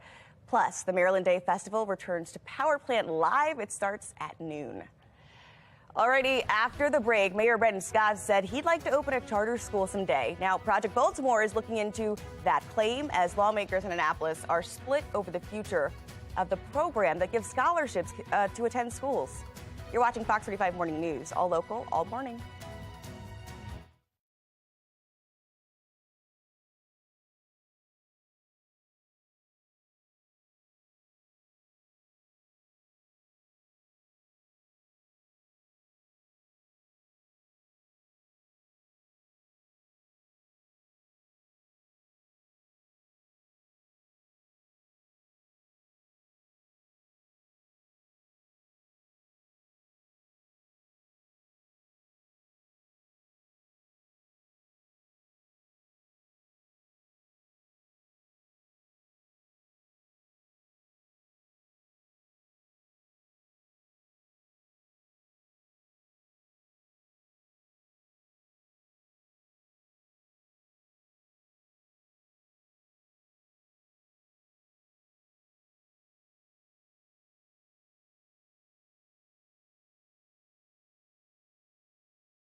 Mayor Brandon Scott says he'd like to open his own school one day, but as Project Baltimore's Chris Pask explains, one former charter operator says the city can't afford to wait when the mayor could make a difference right now. I am in favor. It's now been nearly 3 weeks. That passes unanimously. Thank you. Since the Baltimore Collegiate School for Boys, a charter school in North Baltimore, was given new life. Let me be very clear. We have to have that kind of school in our system. Prior to the board's vote to renew Boys Collegiate's charter, Mayor Brandon Scott largely remained silent on the issue, even though the vote was heavily covered in local media. I don't often chime in about things related to decisions. But after the board vote, Mayor Scott spoke about it on the C4 and Brian Neiman show on WBAL radio, and he came out strong in support of all boys schools. We cannot operate a school system in the city of Baltimore that does not have a school directly designed for our young boys in Baltimore, and dare I say our young black boys in Baltimore. That's right. The mayor apparently supports all boys schools so much, he wants to open one. Folks always ask me, when you're done being an elected official, what do you see yourself doing? Quite frankly, running and supporting and operating a school like that one is at the top of the list because it's one of the top needs that our city needs. You ran an all-boys school. I did. Carl Stokes is a former member of the Baltimore City Council who operated 2 all-boys charter schools. And Stokes agrees with the mayor. In a city like Baltimore, all-boys schools are important. Yeah, I saw the benefit. I'm being a little facetious, not being distracted by the opposite sex in school, quite frankly. So I think that single-gender schools can be very good for some students. Stokes' 2 schools, the Bluford Drew Jemison STEM Academy and Banneker Blake Academy, did perform better academically than many traditional city schools. But both were shut down by the district, mostly over issues with financial and operational management. The system, meaning North Avenue and headquarters, does not approve of charter schools. Why? Because I think they're embarrassed that some of these schools are working better than the traditional schools. You know, nothing matters to me more than our young people. Baltimore City funds about 20% of the school system's budget, but Mayor Scott has avoided addressing our questions about educational issues. In February, we emailed the mayor asking who he holds accountable for 23 city schools where not one student last year who took the test scored proficient in math. He didn't reply. In January, we sent an email asking about discrepancies in city schools' police overtime pay and if he thinks there's enough oversight. Again, he didn't reply. In October, when federal test scores showed Baltimore City schools hit a 13-year low, we emailed the mayor asking for an interview. He didn't reply, so we approached him at a public event. There is learning loss across the board, and anyone who thinks that anybody that thinks that it's just in Baltimore City should understand the deepness that this is a United States issue. When he has spoken publicly about education, Mayor Brandon Scott has been a strong supporter of the Baltimore City Schools CEO, praising Dr. Sonia Santelises for the job she's done. And on behalf of the city, I want to salute you. And defending her nearly $350,000 salary, while her school system is among the lowest performing in the country. Her compensation is like compensation for positions of hers across the country. But Stokes says if Mayor Scott really wants to make a difference in education and open a charter school for boys, he can't wait until he's no longer in politics. He has to act now. These students are in need of a strong education and a strong nurturing environment right now. I would advise the mayor not to wait, but to do something right now, to find operators now, or to quit his political ambition and do something much more worthy. Run a school that is successful for young children. I'm Chris Pabst, and this is Project Baltimore. All right, a powerful tornado tore through rural Mississippi and Alabama Friday night. Mississippi officials are now confirming 23 people died, dozens others injured, and 4 people still are missing this morning. Buildings were just completely destroyed. Power was knocked out. You could see hail the size of golf balls just moving through the state. I mean, people on Twitter have begun sharing some of these images that have come in from last night. I mean, just look at the destruction here. All the brick is just toppled over. I mean, that's someone's home. And let's look at another one here. I mean, just look at the sky. That's crazy. And I want to show you this other one that kind of took me aback. Just as you kind of go down the street and you can kind of see just what's left, and it's nothing. It's nothing. So, you know, folks in Louisiana are really going through something heavy this morning. Meteorologist Amy Aronson, you know, not what we're seeing in Mississippi happening here. I mean, that's just horrifying. Yeah, exactly. It was a tough night there. Louisiana all the way through Mississippi. You can see the tornado reports, the path of destruction left behind. And now that the sun is coming up for the first time this morning, they're getting a look at the damage. And I have a feeling, unfortunately, fatalities will come out of some of those massive storms that developed there late last night. There's actually a number of tree damage, wind damage in the path of the storms, reaching as far north, actually, as central and eastern parts of Tennessee. This is all part of the same weather maker headed our direction. We're just on the northern edge of it, so we will not be tracking the type of storms like they saw in the south here today. We will be tracking rain, though, and even some embedded thunder as this line comes our way. Right now, you'll notice the steady rain is actually reaching extreme western parts of Maryland as it heads our way. We're included in a marginal risk. The southeast included in a marginal risk, and so are we today. It's low on the threat level scale, but it means we could see isolated severe to strong storms later today, with damaging winds being our main concern. Let's talk timing. Looks like this first round of soaking rain arrives by 9-10 a.m., so within the next couple of hours. At that point, we could also hear some thunder as that line of rain comes through, wraps up by midday, so it doesn't last all day. We briefly dry things out this afternoon, see a little bit of sun, but that's going to help trigger some isolated severe storms later on. So scattered showers plus the potential for a strong storm capable of some damaging wind gusts this evening around 8 o'clock. That wraps up by midnight, and after that, we're dry. We're sunny again as we kick off your Sunday. So we are cloudy right now while we await on the rain. We're in the mid-40s currently. We do end up in the upper 50s today, but we've got multiple rounds of showers and storms coming our way. Drier and milder for the second half of the weekend before more rain moves in early next week. Today is also Maryland Day, so if you're doing anything to celebrate, you just got to pay attention to the radar and time it out. I'd say plan on indoor activities between 10 a.m. and noon. After that, you'll get some time outside. And then I would move plans back in this evening around 8 o'clock as that next round of storms develops. This evening, we do have that potential for some showers, some storms early on, but after that, we'll start to see some clearing and temperatures will cool back down tonight, back into the mid-40s by Sunday morning. Tomorrow's definitely the better of the 2 weekend days for anything outside, mid-60s to wrap up your weekend. Early next week, I throw more showers in Monday into Tuesday. Looks like we'll briefly dry out midweek with near normal temperatures in the upper 50s, but then more showers expected to close out the week on Friday with highs close to 60. Taylor? All right, the employees at the happiest place on earth may be a lot happier starting next week. A potential union deal with workers that could change the park industry for years to come. You're watching Fox 45 Morning News, all local, all morning.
All right, making headlines this morning. That driver is in shock trauma this morning after that fiery explosion that happened on 795 during the morning commute yesterday headed to Owens Mills. Now, he is listed in serious condition. Take a look at this video capturing moments that tanker truck just went up in flames as folks were commuting down the road. Now, those road closures lasted for hours. Crews had to clean up the wreckage of the 8,500-gallon truck. I mean, the plumes of smoke, you could just see them as far away as Baltimore. Special fire crews from BWI had to help just to clean up the wreckage and extinguish the fire.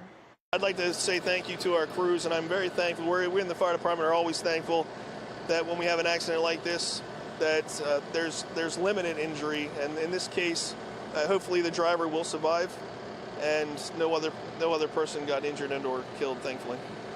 They called in hazmat teams and the Maryland Department of Environment to help contain the leaks, while MDE says the leaks did not impact the environment. All right, crime is down from this time last year, but we saw a disturbing spike in violence this week. Fox 45 News is looking into public safety plans and if they are really working.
Live from WBFF in Baltimore, this is Fox 45 Morning News.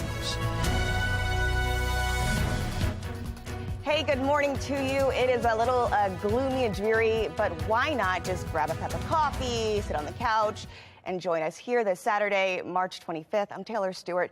Thanks for being with us here on Fox 45 News. Let's get over to your forecast because it looks like I don't know, I want to go back to bed. Maybe. Yeah, it would be a good sleeping in day. This is what's coming. We've got this slug of rain, steady rain, along with some embedded thunderstorms moving in from west to east. It's going to be quick, but it is going to move through shortly. Right now, Future Scan pegs it happening between 9 and 10 a.m. So within the hour, we should start to see that rain move in here.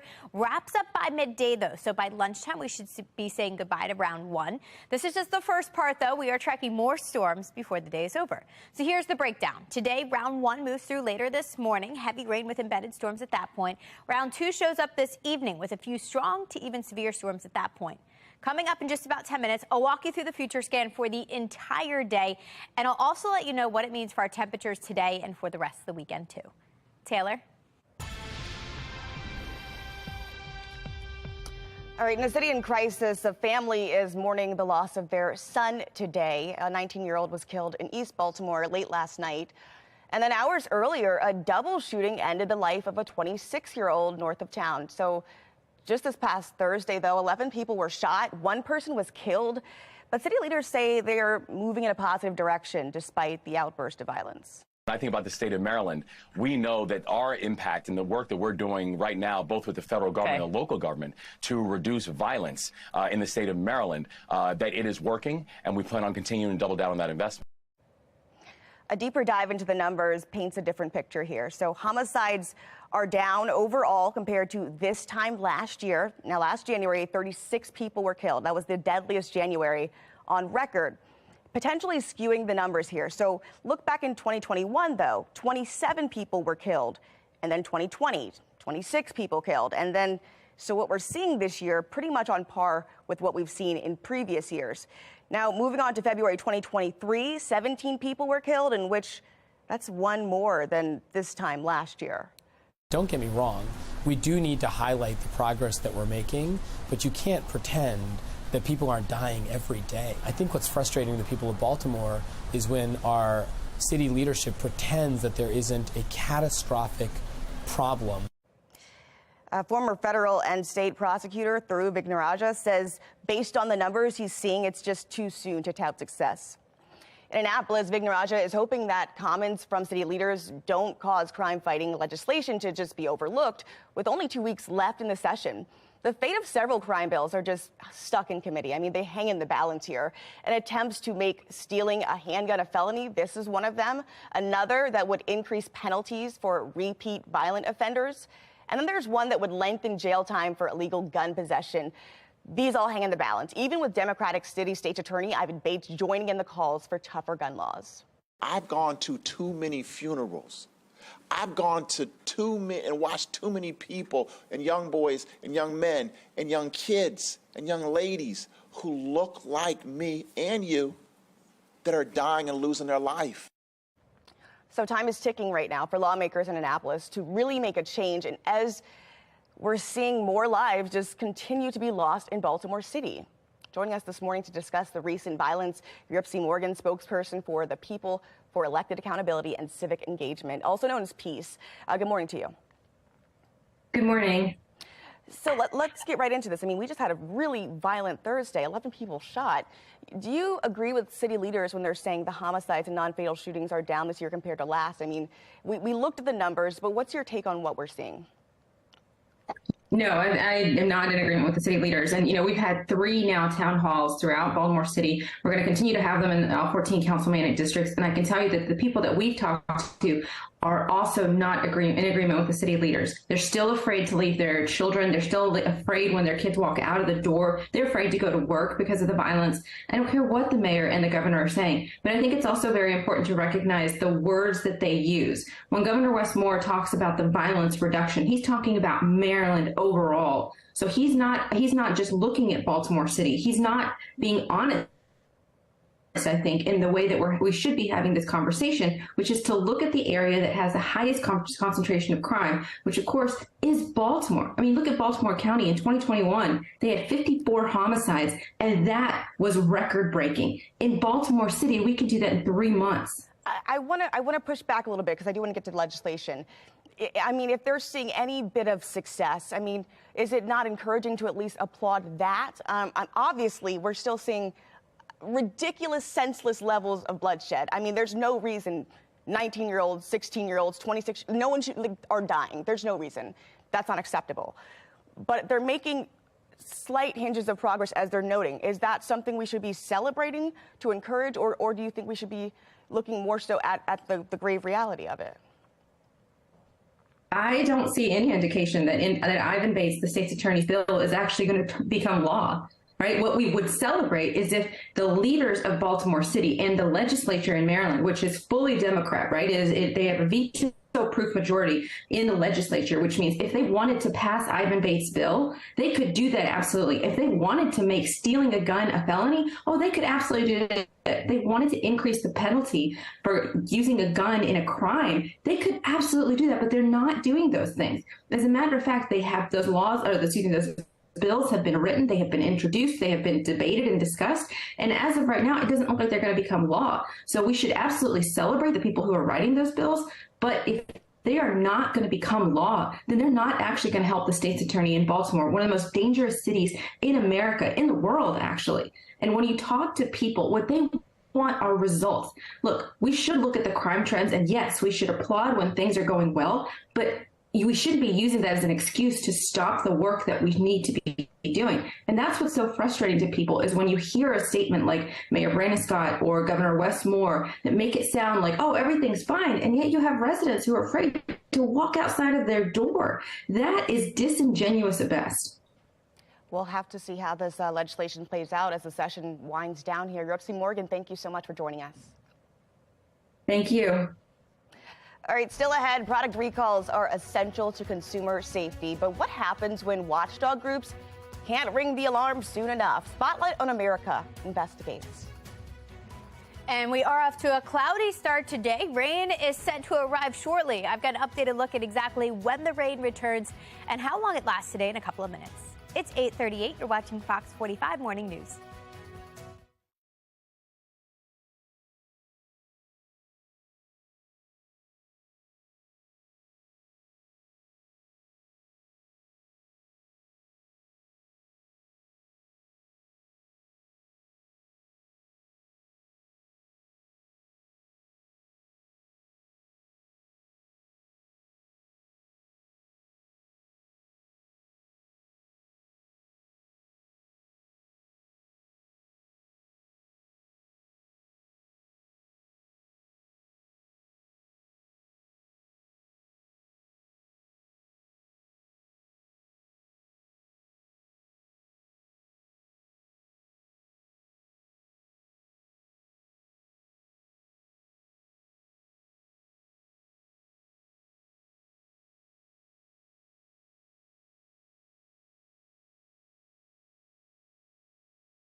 This Fox 45 news segment is sponsored by Johns Hopkins University and Medicine.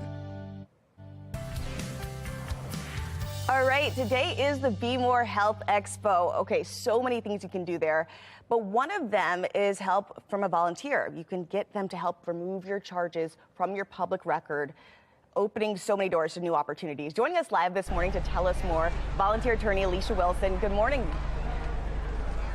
Good morning. All right, so you're out there right now. So it starts at 10, so folks can come in. What can they expect from the expungement clinic?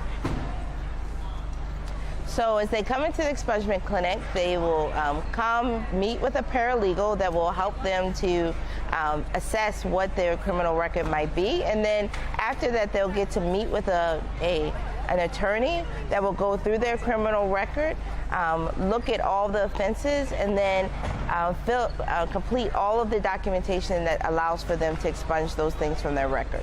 Okay, perfect. So what exactly should folks bring? Give me a quick list of where to find it. So the sort of things that they can expect to have expunged are, minor offenses. There's a whole host of offenses that used to be crime, there are crimes that after a certain period of time now we say you no longer have to have them on your criminal record. You have to go through a procedure, but we can take care of that. Okay, and so what should folks bring in order for that to be done? They just bring themselves. They don't have to bring any documentation, any part of their records. We will look all of that up for them here. Okay, great. Okay, so also along with the clinic, there's a resource fair. What can people expect from that? Like, what is part of that resource fair?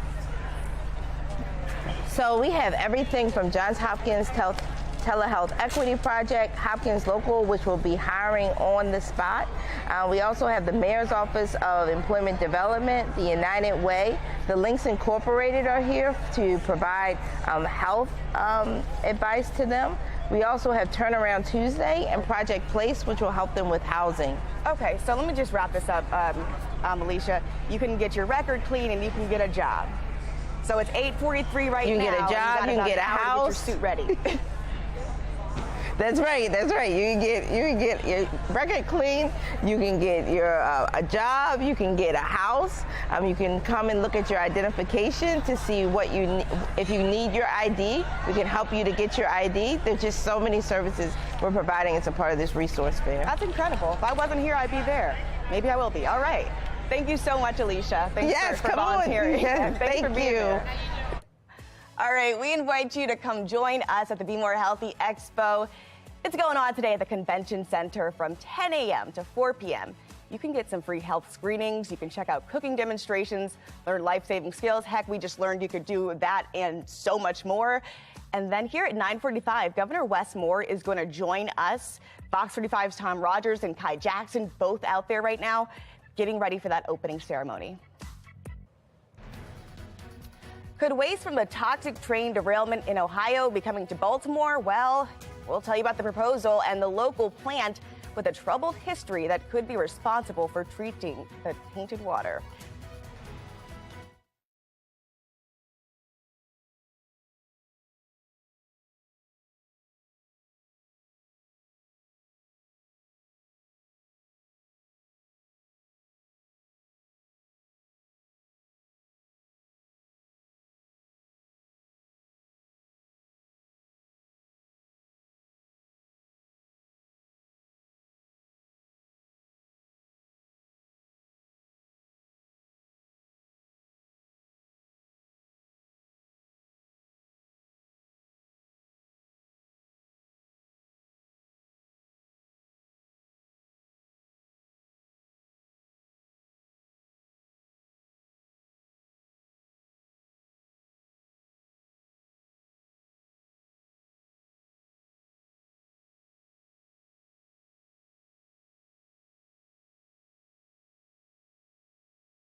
Consumers are being put at risk every day by dangerous or defective products.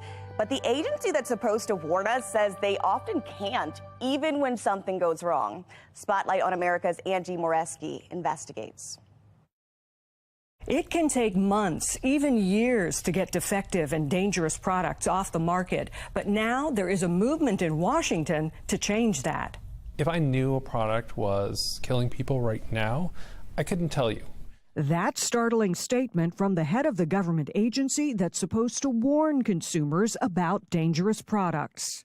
Before I do that, I need to go back to the company let them know what we're going to tell the public. If they disagree with us, they have the ability to go and take us to court and prevent that from happening.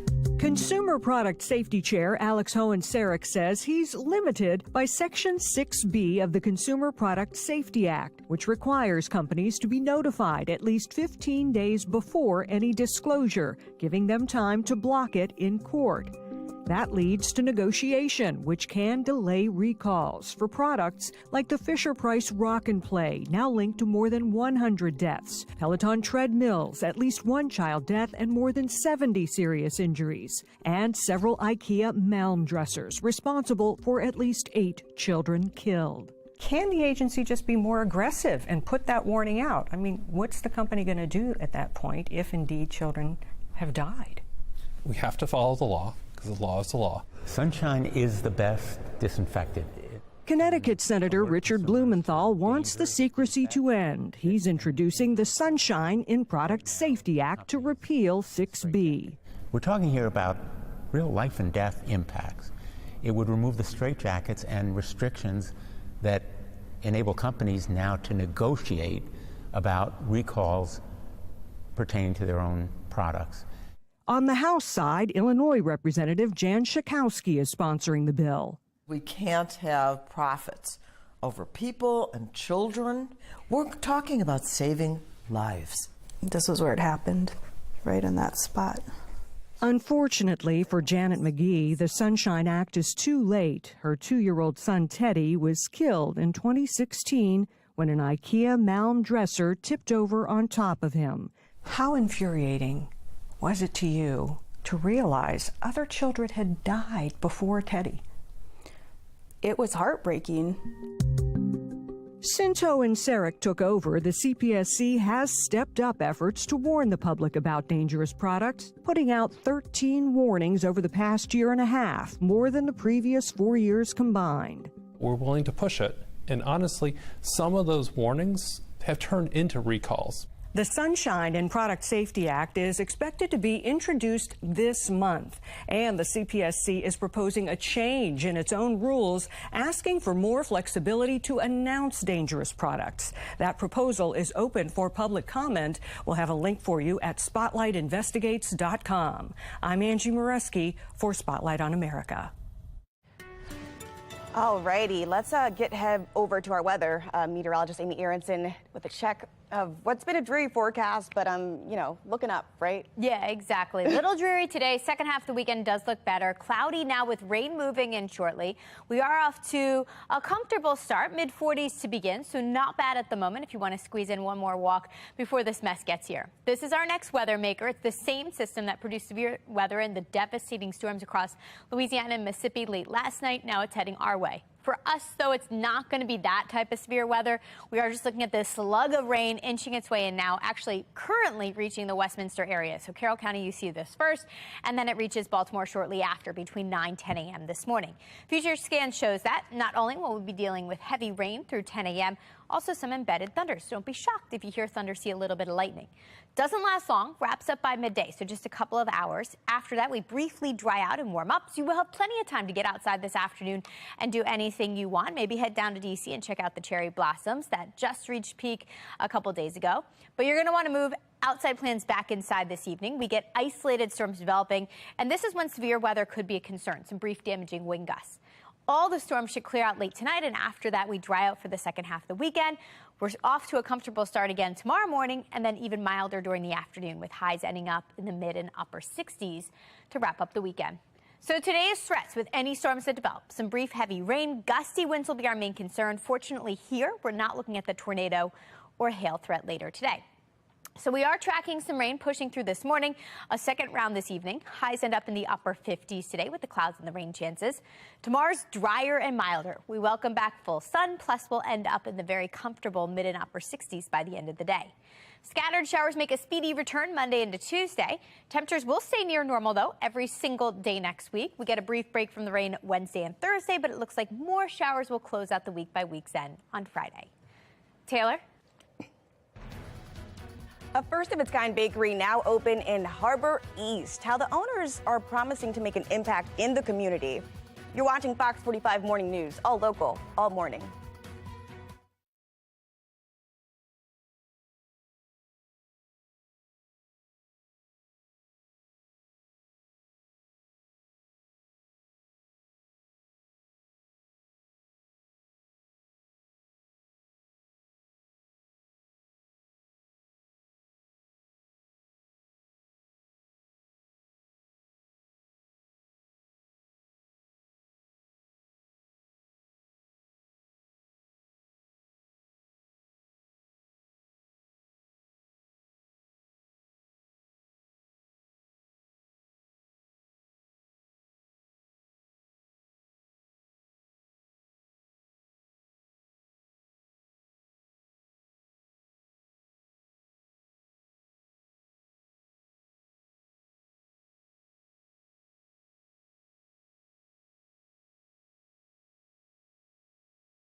All right, topping your consumer news this morning, Baltimore's H&S Bakery is opening a brand new restaurant in Harbor East. Needs Bake Shop and Cafe is now serving customers. Mayor Brandon Scott, City State Attorney Ivan Bates, and former Mayor Jack Young were all on hand to cut the ribbon.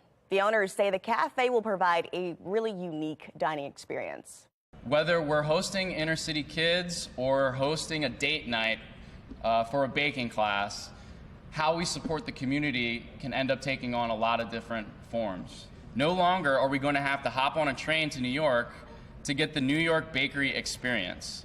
We built it bigger and better right here in Baltimore. Needs is open Tuesday through Sunday, 7 a.m. to 3 o'clock. All right, now it's time to get over to America's Steals and Deals. The following segment is sponsored by Knocking. Well, you guys know that we're always looking for products that will help improve your life and just your overall health. This is one of those. This is Reathlete Air C Pro. Now, compression therapy was used by pro athletes and physical therapists for years. And now Reathlete, a brand you guys have loved, is bringing that therapy into your home. Here's how it works. First of all, you get comfy, and then you just simply slip on the leg sleeves and zip them up, and then you start the leg massager. These are rechargeable, so you can do this therapy literally anywhere you want. Compression therapy stimulates blood flow to increase healing. It happens faster. Maybe you just overdid it at the gym, or maybe you're recovering from surgery. Most often, you have to leave the house for physical therapy, which can be costly and time-consuming. These are also great for in-between therapy sessions to maximize treatment, and that means less time at the doctor. My husband had surgery, and these came in really handy for his feet. All you do is use the remote control and pick your settings, whatever feels good. Here's the deal. Do you really need an excuse to get relaxing leg massage? No, you can have one at home every day with this product. We're offering 33% off, you guys. So stop feeling guilty about taking care of yourself and pick one up today. And go to asadeals.com.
Hesitation surrounding a plan to use local facilities to clean wastewater from the Ohio train derailment. The concerns over environmental impacts and the problems at that chosen facility. And one of the most violent stretches of the year continues with more gunfire. Fox 45 News is pressing city and state leaders on what they're doing to improve public safety. And here comes the rain. I am tracking some more showers, even some thunderstorms today. I'll let you know exactly when they arrive here in Baltimore in a couple of minutes. Live from WBFF in Baltimore, this is Fox 45 Morning News.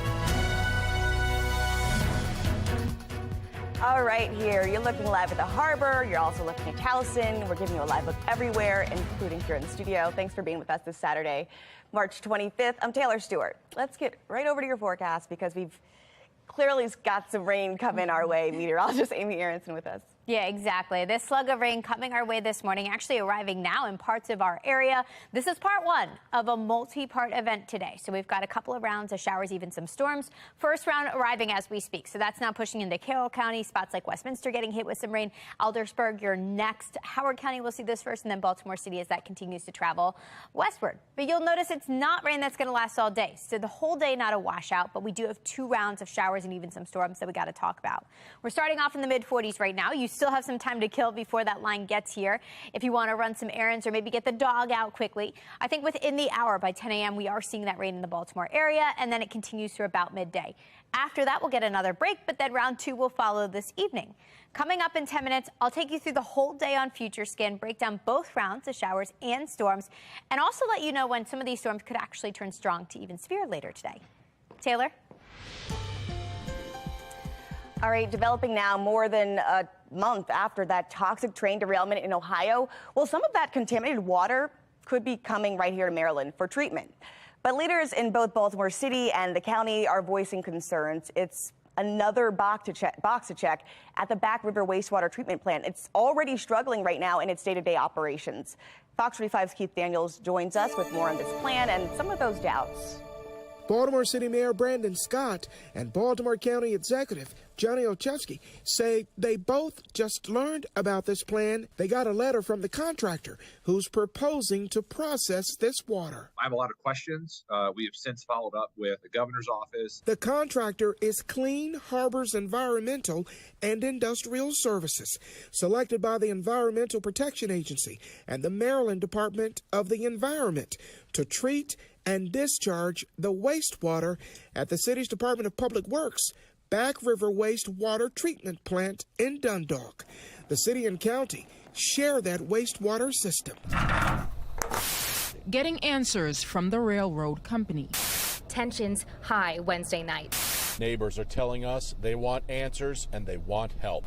It's going up now. This comes a month after a fiery train derailment on the Ohio-Pennsylvania border. The contaminated wastewater from that derailment to be treated now here in the Baltimore area. The Baltimore County Executive says he and the mayor have questions and concerns, including how the wastewater will get to Maryland and for the overall operation. We want to make sure, really, this is about what's going into the system. There's a chance to make sure that before we introduce any of this water into our system, that we are clear about what is happening, having questions answered, ensuring appropriate testing is in place. The Back River plant has recently faced troubles. Just last year, the plant was taken over by the state after objects that looked like feces were found floating in the water near the plant. A report from workers at the Maryland Environmental Service revealed that there were failures at, quote, nearly every level of the city-owned plant. Problems including murky discharge from hydrants and broken electrical boxes. Still, leaders from the city and county believe Back River can handle this latest load, despite past issues. To be clear, we're talking about 2 different issues, though. The issues that were raised in letters and other actions were around the treatment of the sewage that was going through our wastewater treatment system. This is, regardless of the issues at play, I think we all can say we have some pause about accepting contaminated water from the derailment. Well, Keith mentioned some of the issues at the Back River plant. Now, the building itself is still under repair after a gas fire led to an explosion. This just happened just 9 days ago. So DPW officials are saying no waste disposal operations were impacted, but they are reporting progress, they say, in their plan to cut back on forever chemicals, or PFAs as it's referred to, in the city's water levels. Right now, it's below an EPA threshold at all 3 treatment plants in Baltimore. You can see our reporting on these chemicals and prior issues at Back River on foxbaltimore.com. In a city in crisis, a family is mourning their son today. A 19-year-old was killed in East Baltimore late last night. Hours earlier, a double homicide ended in a shooting, ending a 26-year-old's life in the north part of the city. Past Thursday, 11 people were killed, 11 people were shot, and 1 person was killed. And city leaders say they're still positive, though, despite the outburst of violence. When I think about the state of Maryland, we know that our impact and the work that we're doing right now, both with the federal government and local government, to reduce violence in the state of Maryland, that it is working, and we plan on continuing to double down on that investment. A deeper dive into the numbers paints a different picture here. So homicides, they're down overall compared to this time last year. Last January, 36 people were killed. So that was the deadliest January on record, potentially skewing the numbers here. If you look back to 2021, 27 people were killed. 2020, 26 people were killed. So this is on par with what we are seeing right now. And then moving on to February 2023, 17 people killed, which is 1 more than last February. Don't get me wrong, we do need to highlight the progress that we're making, but you can't pretend that people aren't dying every day. I think what's frustrating the people of Baltimore is when our city leadership pretends that there isn't a catastrophic problem. Former federal and state prosecutor Dhruv Vignarajah says based on the numbers we're seeing, it is still too soon to tout success. In Annapolis, Vignarajah is hoping that comments from city leaders don't cause crime-fighting legislation to be overlooked. We've got 2 weeks left in the session, and the fate of several crime bills are still stuck in committee. Look here. So we have an attempt to make stealing a gun a felony. That's hanging in the balance, increasing penalties for violent repeat offenders, as well as lengthening jail time for illegal gun possession. These all hang in the balance, even with the Democratic City State Attorney Ivan Bates joining in the calls for tougher laws. I've gone to too many funerals. I've gone to and watched too many people and young boys and young men and young kids and young ladies who look like me and you that are dying and losing their life. Now, time is ticking for lawmakers in Annapolis to really make a change here, because lives are continuing to be lost as they wind down this session. All right, turning now to the classroom crisis here, where attempts to ban books and restrict books in schools and libraries, they set a new record in 2022. According to a new report from the American Library Association, more than 2,500 books faced objections. Now, that's compared to around 1,800 in 2021 and under 500 in 2019. According to the association, the vast majority of books in question are about members of the LGBTQ community and people of color. Now, back in February, we told you about concerned residents in Baltimore County looking to remove 2 books, one titled Lawn Boy, the other Gender Queer. They wanted it off of school shelves in public schools. They were saying the books were too obscene and just did not belong in the school building. The biggest one that we were concerned about was Gender Queer.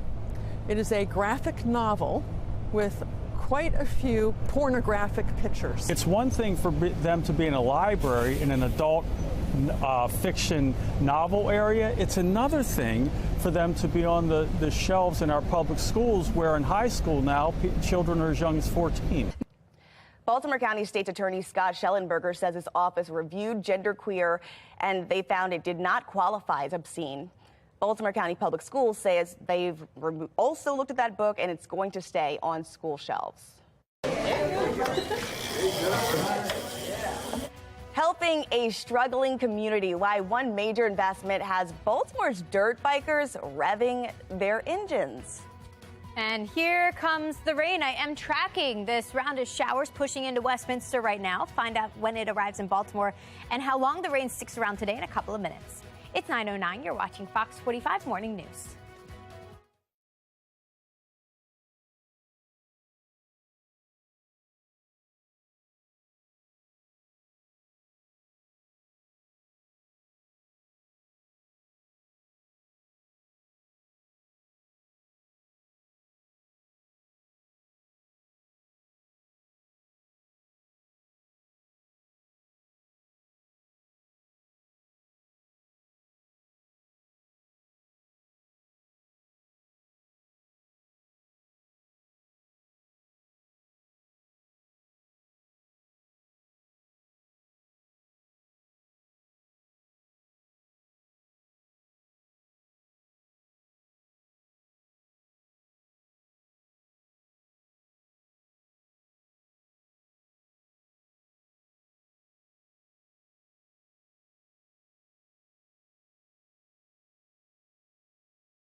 All right, dirt bike riding is illegal on city streets, but B360 is working to give kids a safe space to ride and learn. Now, right now, B360 runs out of an empty lot in Pigtown, but $3 million in federal funding will help build a dedicated space. The group teaches kids who have an interest in dirt bike culture more about their bikes while tying in science and engineering to help set them up for careers. A lot of people don't know like how much this means to us, like having our own park. Like we gonna be one of the first people that do it.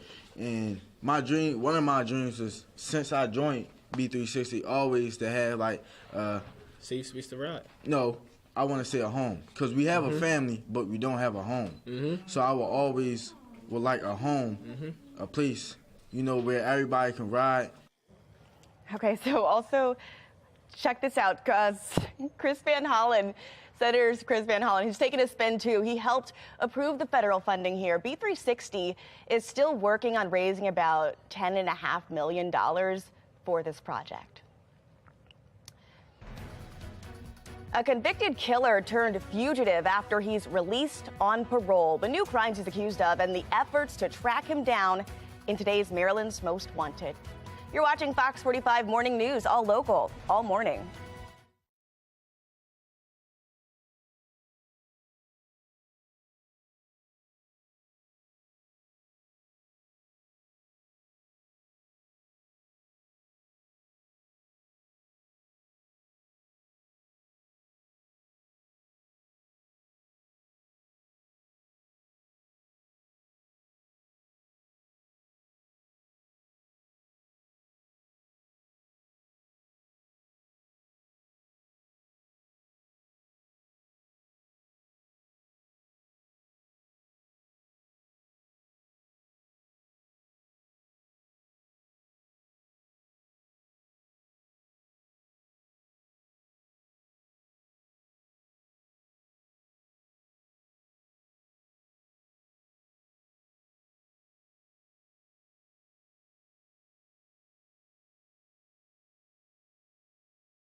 A man convicted of murder for stabbing a woman got out on parole, and then his crimes continued. And then he became a felon, well, now a fugitive. Alexa Ashwell has this week's Maryland's Most Wanted. Court documents show this man, James Alfonso Ward, was sentenced to a decade in prison for manslaughter. Investigators say he served half that sentence, and then while on parole, committed other crimes, violent crimes. Now the U.S. Marshal Service needs your help tracking him down. November 2022, Prince George's County. Investigators say a man walks out of a department store with a suitcase filled with stolen items. He's stopped by police. The man tells the officer his name, but that's not who he really is.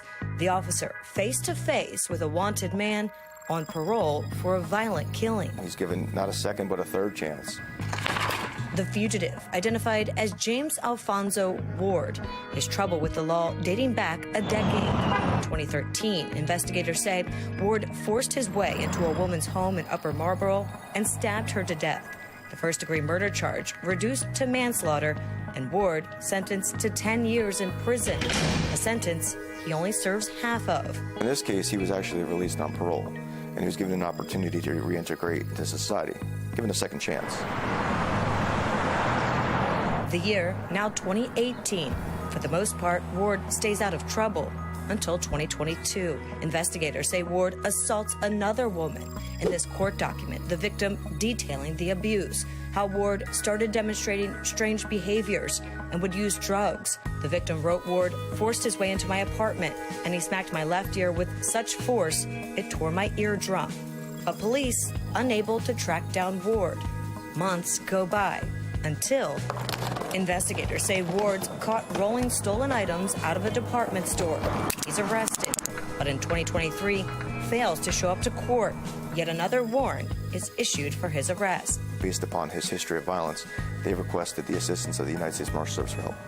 Take a good look. Investigators say Ward is likely still in the DMV Baltimore region. So if you have any information regarding his whereabouts, you're asked to contact the U.S. Marshal Service, the tip line number 1-877-WANTED-2. Or you can contact agents directly, that number 202-819-5058. Remember, you can always remain anonymous and you could earn a reward. I'm Alexa Ashwell, and this is Maryland's Most Wanted. Alrighty, so the Be More Healthy Expos today. Folks need to know what the weather's going to be like as they get out on the road and head that way. Meteorologist Amy Aronson. Oh, all right. Well, yeah, let's talk about it. What is going on? A lot of fog. Rain arriving. Rain, little bit of fog, reducing visibility. At least we're not dealing with this. We had a line of very nasty storms roll through Louisiana into Mississippi late last night and produce tornadoes there. Devastating tornadoes, a path of destruction. You can see the damage done, actually, from these storms all the way up into parts of Tennessee. For us, that won't be the case today, but we are tracking some rain that's going to make it messy out there. Actually, first batch of showers moving in as we speak. You can see the rain pushing in from west to east here on this wide view on the weather map. We were initially included in a marginal risk for severe weather, no longer the case. We were downgraded, just a general risk for thunderstorms. So I'm taking the severe threat out completely. Just some rumbles of thunder at most today. We've got round one moving in right now. That will continue through about midday, so it doesn't last all day long. We get a brief break after that. We see a little bit of clearing, but enough clearing to trigger some scattered showers later on. And this is when we could also hear a rumble of thunder. That would be the case around 8 o'clock. After that, we dry out completely. Second half of the weekend looks much better. It feels much better, too, as we warm things back up. Not looking pretty right now. If you're headed out now or within the next couple of hours, umbrellas and rain jackets will certainly be needed. We get this rain pushing through. Not going to last all day. A little bit of fog actually being reported at BWI. Upper 50s, that's where we're headed today. We are tracking showers, even a couple of storms today. Drier and milder for the second half of the weekend tomorrow, and then we are tracking more rain, more unsettled weather next week. Also, Maryland Day today. If you're doing anything to celebrate, hopefully indoors over the next couple of hours.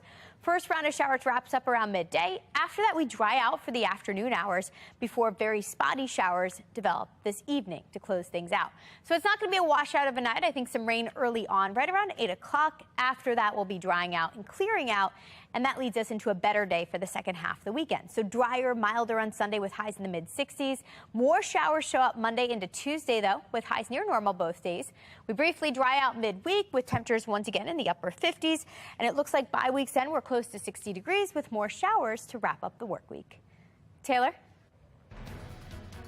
Maryland hemp growers concerned legalized pot will force them out of business. Why they say the two industries are related.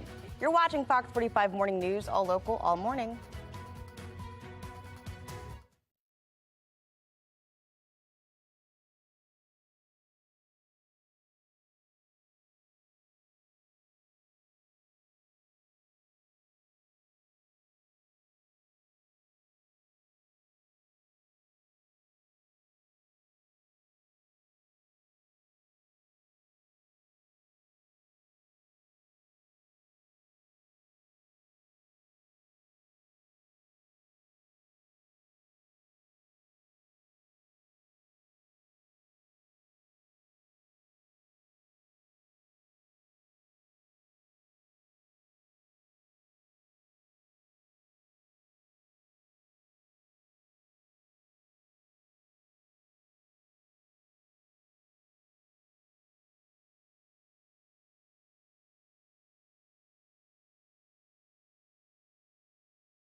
All right, in your Session 2023 coverage, Maryland hemp farmers say the legal marijuana plan in the General Assembly could put them out of business.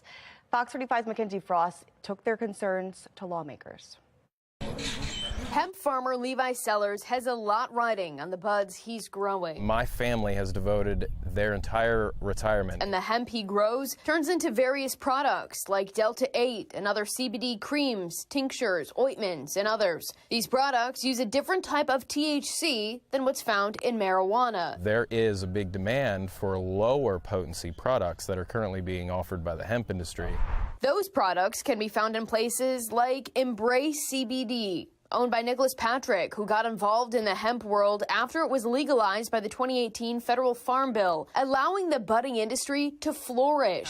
But with a proposed THC cap included in the bill language moving through Annapolis, part of the legal weed framework being set up, Sellers and Patrick say their future could dry up. We will be forced to close our doors and move out of state. We will have no products left to sell, and all of us will have to shutter our doors. These two say they've been pushing for parameters to be put in place in the largely unregulated hemp industry. That hasn't happened until now, after Maryland voters approved the legal recreational marijuana plan. It's this loophole that exists because of federal exemption. Senate President Bill Ferguson says the hemp industry grew because of loopholes in the law, and it's unlikely the language concerning to Sellers and Patrick will get removed. The default is probably less sympathetic to ongoing operations because this was never intended to be an ongoing legal product. Senator Arthur Ellis, chair of the Finance Committee, says there will be an opportunity for hemp industry players to apply for licenses through the recreational system. We will make sure that there's an off-ramp for all of them.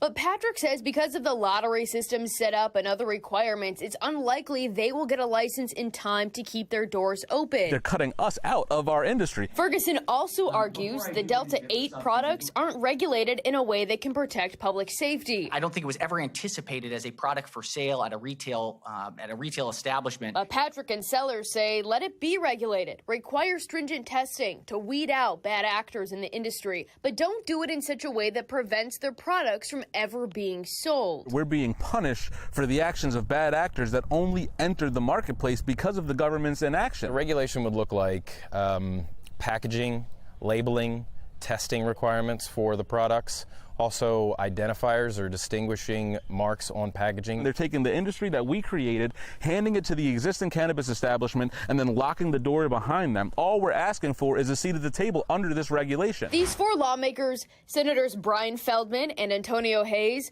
along with delegates C.T. Wilson and Vanessa Atterbury, are sponsors of the cannabis reform bills in both chambers. Fox 45 News sent them all a few questions asking about the hemp language, including, did you speak with anyone in the hemp industry about the proposed THC cap? Do you believe there will be an amendment to eliminate the THC cap in the current language? Is the government responsible for these hemp businesses and farms if they close due to these new regulations included in the current legislation? Senator Hayes, the only one to respond, echoing what Senate President Bill Ferguson says that the language in the bill closes loopholes created by the Farm Act that has in some cases enabled product availability to our constituents and consumers that may present risk. I believe the cannabis industry is trying to consolidate and monopolize the market. And legal weed is big business. Fox 45 News poured over campaign finance reports for the four lawmakers backing the plans, finding Feldman got thousands of dollars from cannabis-connected donors back in 2021. And from January 3rd of this year through January 11th, right as the General Assembly session began, Feldman raked in more than $11,000 from cannabis companies. The three others got fewer donations from marijuana companies, but all got some right as this year's session started. Sellers and Patrick say they were hopeful when Governor Wes Moore campaigned on leaving no one behind, but now say they feel like they will be left in the dust when cannabis kicks off. We have some hopes that the current administration would be willing to go that route, which would effectively save the hemp industry. It has not happened so far, and again, I think we're running out of time. The House approves of budget-cutting boost funding, but the Senate is voting to restore it. The battle in Annapolis over the scholarship program that sends lower-income families to private schools of their choice. And more rain, it's here and certainly on the way. Make sure you have your umbrella ready today. Meteorologist Amy Aronson's going to let us know when things will dry up ahead in her full weather authority forecast. You're watching Fox 45 Morning News, all local, all morning.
We'll just...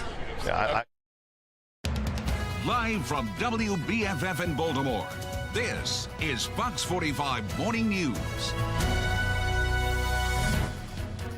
All right, here, it's hard to tell what you're looking at, but it's all good here. We're going to make it bright and sunny for you inside the studio. Thanks for being with us this Saturday, March 25th. I'm Taylor Stewart.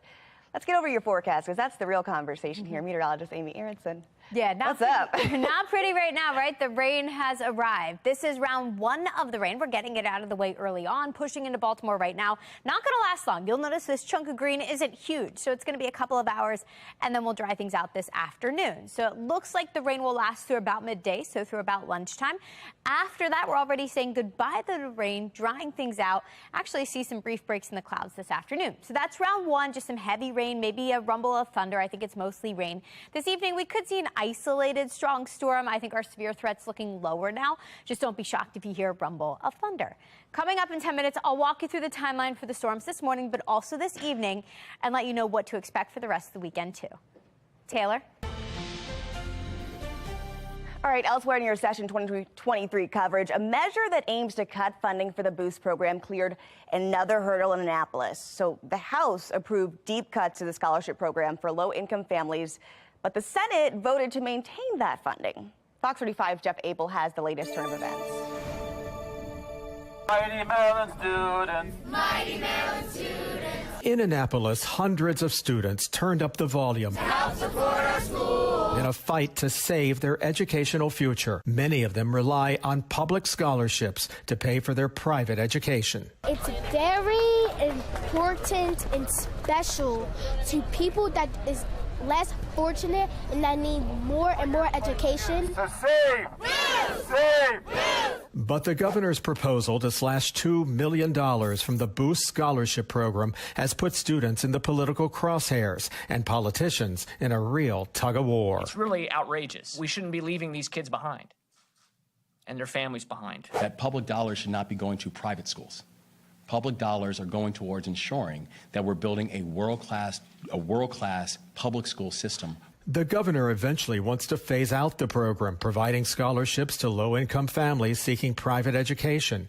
And it appears to have the support of Maryland's teachers union, which contributed to the governor's campaign. I think that in many ways, he's returning a favor to the unions for their endorsement. Decisions that I make are my decisions, and no one is behind those decisions. House members have approved the cuts, but the Senate just approved a measure which would fully fund the program.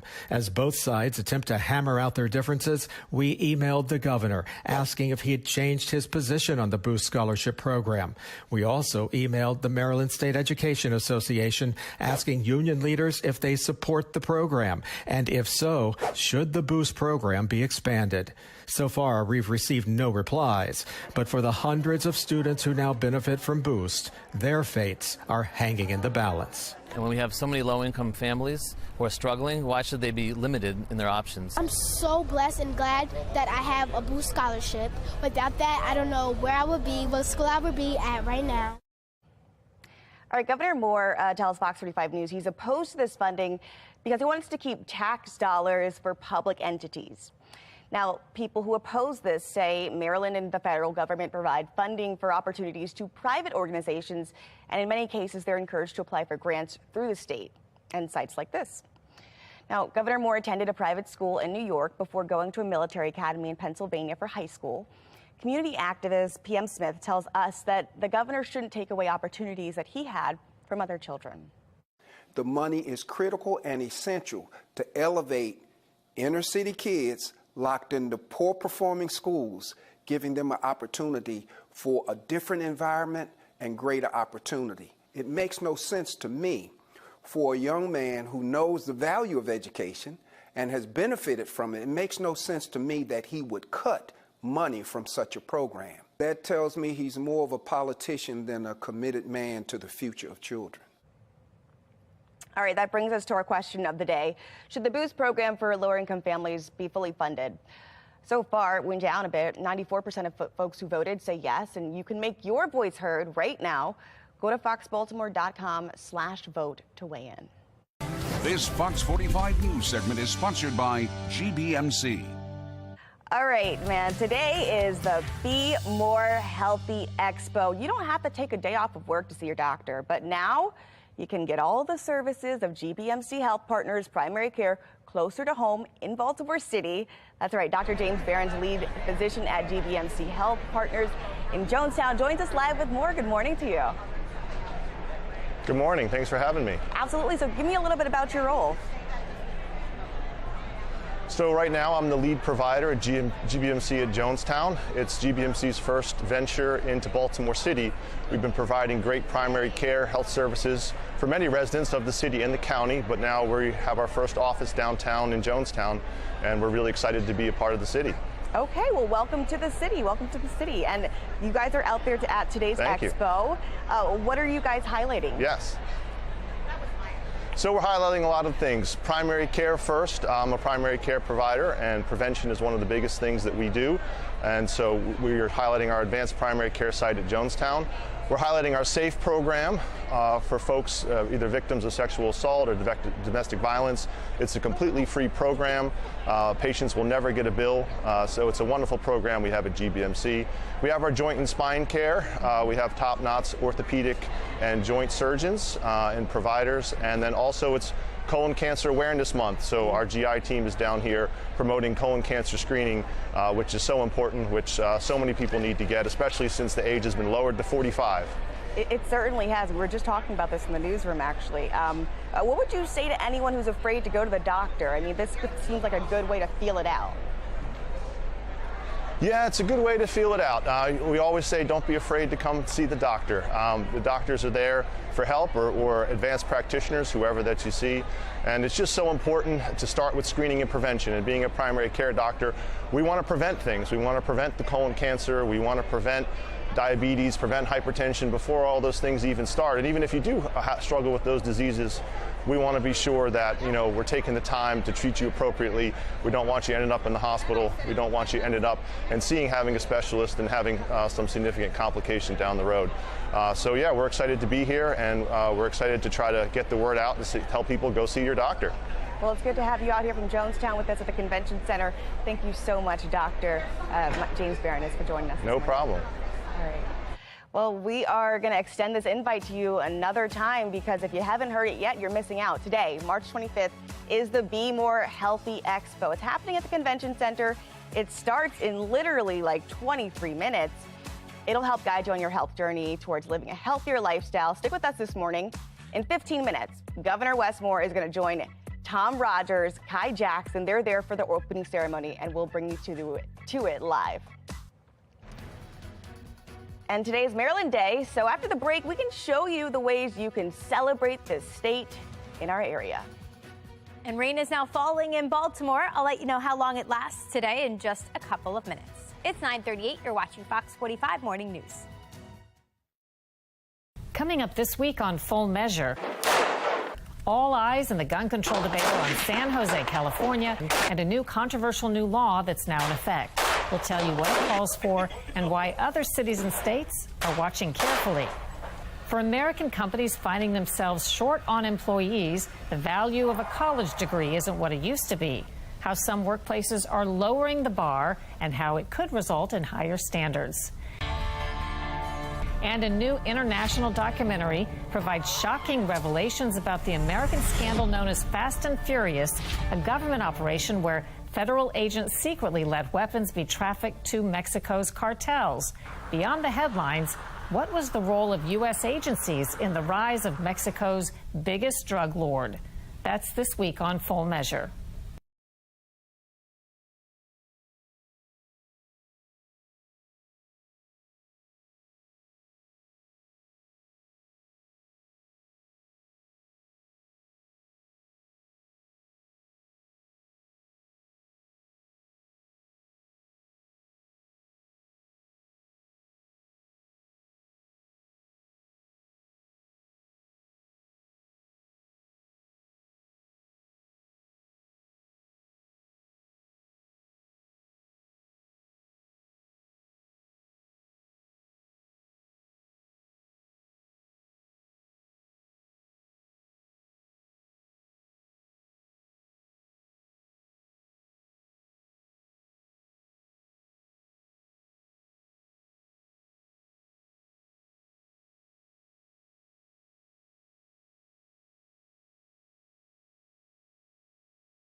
All right, today's Maryland Day, and it commemorates the day the two boats of settlers arrived in St. Clement's Island. That was back in 1634. And today, there are several ways you can celebrate our state. You can attend a ceremony of flags in St. Mary's City, or you could tour historic homes across Anne Arundel County for only $1. Or the Maryland Day Festival, it returns to the power plant live. That starts at noon. However you're celebrating, show it to us. You can send us your favorite pictures through the Chime In app.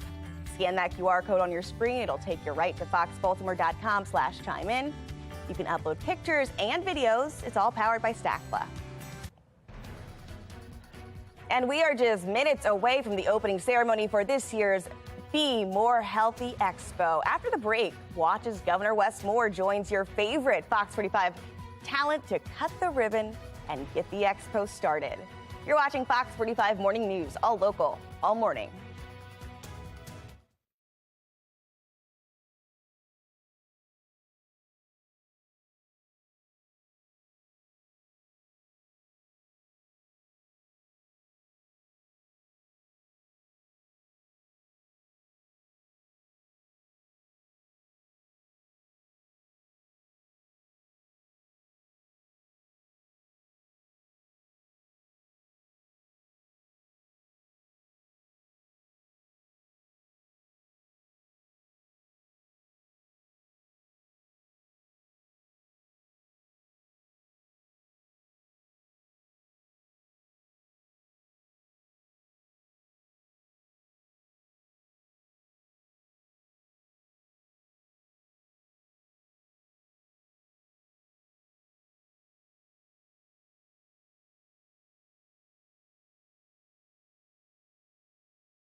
right, here, consumer news here. Gas prices end a bit lower this week than last week.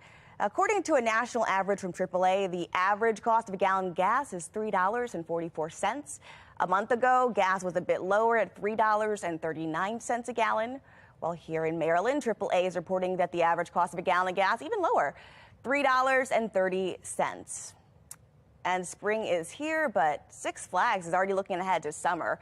The park just announced its newest attraction, the Rip Curl Blaster. It's going to be the biggest investment in over a decade. Six Flags says the water coaster will include multiple rip currents, shooting riders over hills and drops and sharp turns. It's set to open for the first time this summer. Disney World has reached a tentative deal with its union workers, agreeing to boost the park's minimum wage from $15 to $18 by the end of the year. The 6 unions that make up the Service Trades Council Union Coalition will vote on the contract proposal sometime this week, probably Wednesday. If accepted, the hourly pay for full-time workers would increase by $5.50 over the next 5 years. Disney released a statement praising the deal, saying it is industry-leading benefits and health insurance coverage and tuition reimbursement. Baltimore's H&S Bakery is opening a new restaurant and bakery in Harbor East. Needs Bake Shop and Cafe is serving customers, and Mayor Brandon Scott, City State Attorney Ivan Bates, Mayor Jack Young, they were all in attendance to cut the ribbon. The owners say the cafe will provide a unique experience.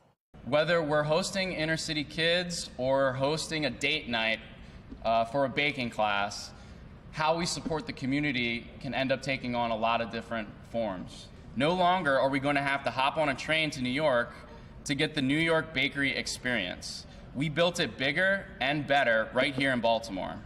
And you can check them out. They're open Tuesday through Sunday, 7 a.m. to 3 p.m. Alrighty, it's getting ready to get underway. The opening ceremonies for this year's Be More Healthy Expo. You can see Governor Wes Moore there right now, shaking hands and greeting folks in the lobby there as they prepare to go inside. And look at that. Hey, Mr. Tom Rogers and Mr. Kai Jackson, go ahead out there. And they are hosting. Let's listen in. Let's listen in. Anyway, hey, we want to welcome you here because today is the 14th annual Be More Lifestyle, or Be More Healthy Expo. And not only that, though, it's also the first full weekend of spring, and the other part about it, it's Maryland Day. Can we get a round of applause for Maryland Day? Come on, yeah.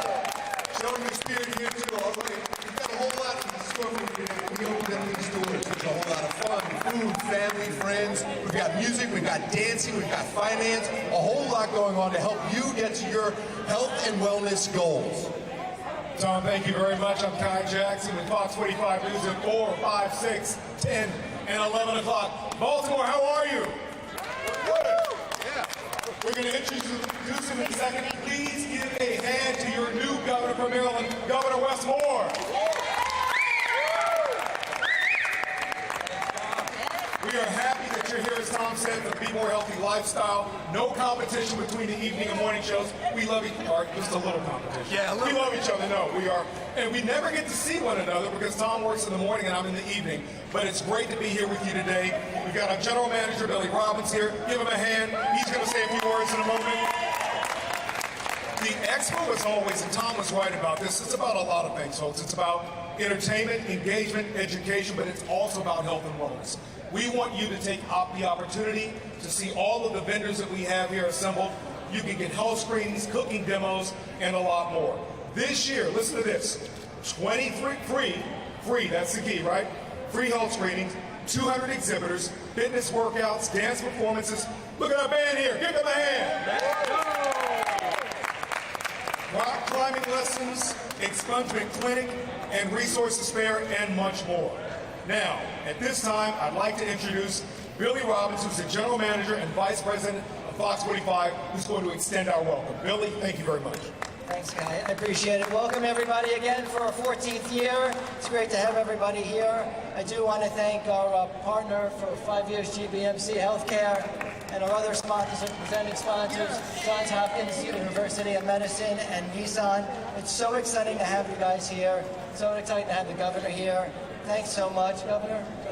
Of course, thank you so much. Good morning, everybody. How y'all doing? We are so excited for today, so excited for Maryland Day, and for the Be More Healthy Expo, for Johns Hopkins, for GBMCs, for FOX45. We are so thankful for the leadership that you all continue to show to our community, but also we are so thankful for each and every one of you. You are us. You are what makes this state so special. You are what makes this state so vibrant. This is community, and this is what it means to stand up for community. This is what it means to lift community up and not break community down. This is what it means for all of us to be accountable for a better future for each and every one of us, and to know that we are going to take the future of our society personally, and we're going to take it seriously, and it starts with our health. So today, this is a celebration of you, this is a celebration of us, this is a celebration of Maryland, this is a celebration of what makes this place so special. This is going to be Maryland's decade, and it starts today. So bless y'all, and thank you so much, and God bless, God bless. Governor Wes Moore, and also our boss, Billy Robbins. Another round of applause for both of them, especially our boss right now, right? Yeah, come on, right now. Yeah, all right, now listen, we've got a lot. In fact, every year, Be More Healthy Expo adds something new. This year, while you're walking around and checking out all the vendors and everybody that's here to build this community up, as the governor just said, make sure you take a look and see whether you have the healthy selfie. Snap a pic, send it out to your family and friends, let them know that you're here doing this. Also, when you're meandering with those vendors, all the hundreds of vendors that are here trying to help you reach your health and wellness goal. So make sure you take part. There's a community art project that you can participate in. You can also learn a whole lot more about life-saving skills, which is crucial. And so there's so much more. Take your time, explore it. Glad you're inside and not outside in this spring weather, which is, well, spring showers, right? April flowers. All right, now Kai Jackson is here now. I had to ask about the food vending over there. You see the food vendors over there? You're going to get hungry, so everybody wants to go over there and grab some food. So look, without further ado, really quickly, we have to mention, this is really important. You can save lives by being here at the expo and becoming an organ donor of eye, tissue, or even marrow. The need is great, and you can be a hero and save someone's life. All this is possible, by the way, due to our wonderful exhibitors and sponsors, and our special thank goes out to sponsors GBMC Healthcare, Johns Hopkins University of Medicine, and also Nissan.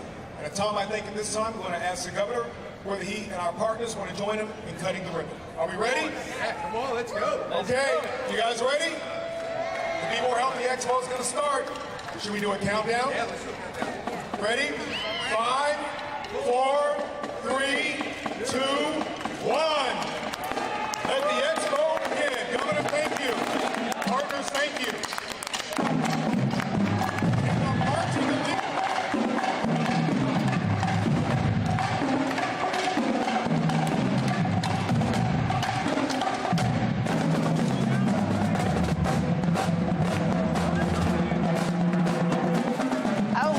And off with a bang they go. Be More Healthy Expo at the Convention Center. You guys can check this out in just a few minutes. They're opening up here. We'll be right back.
9:55 on this Saturday morning. Rain is coming down now, right on time. We've got moderate rain pushing through Annapolis, Greenhaven, Elk Ridge, Baltimore, all the way up through Towson into Baltimore County. But as you can see, there's clearing behind it. Not going to last long. I think a couple of hours, and that's it, at least for round one.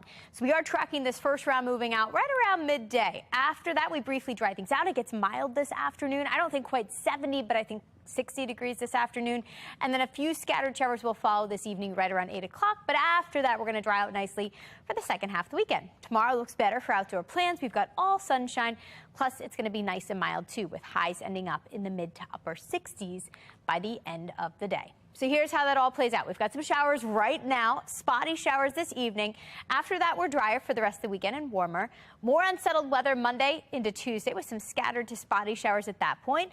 High temperatures will remain very seasonable, so we're close to 60 both days.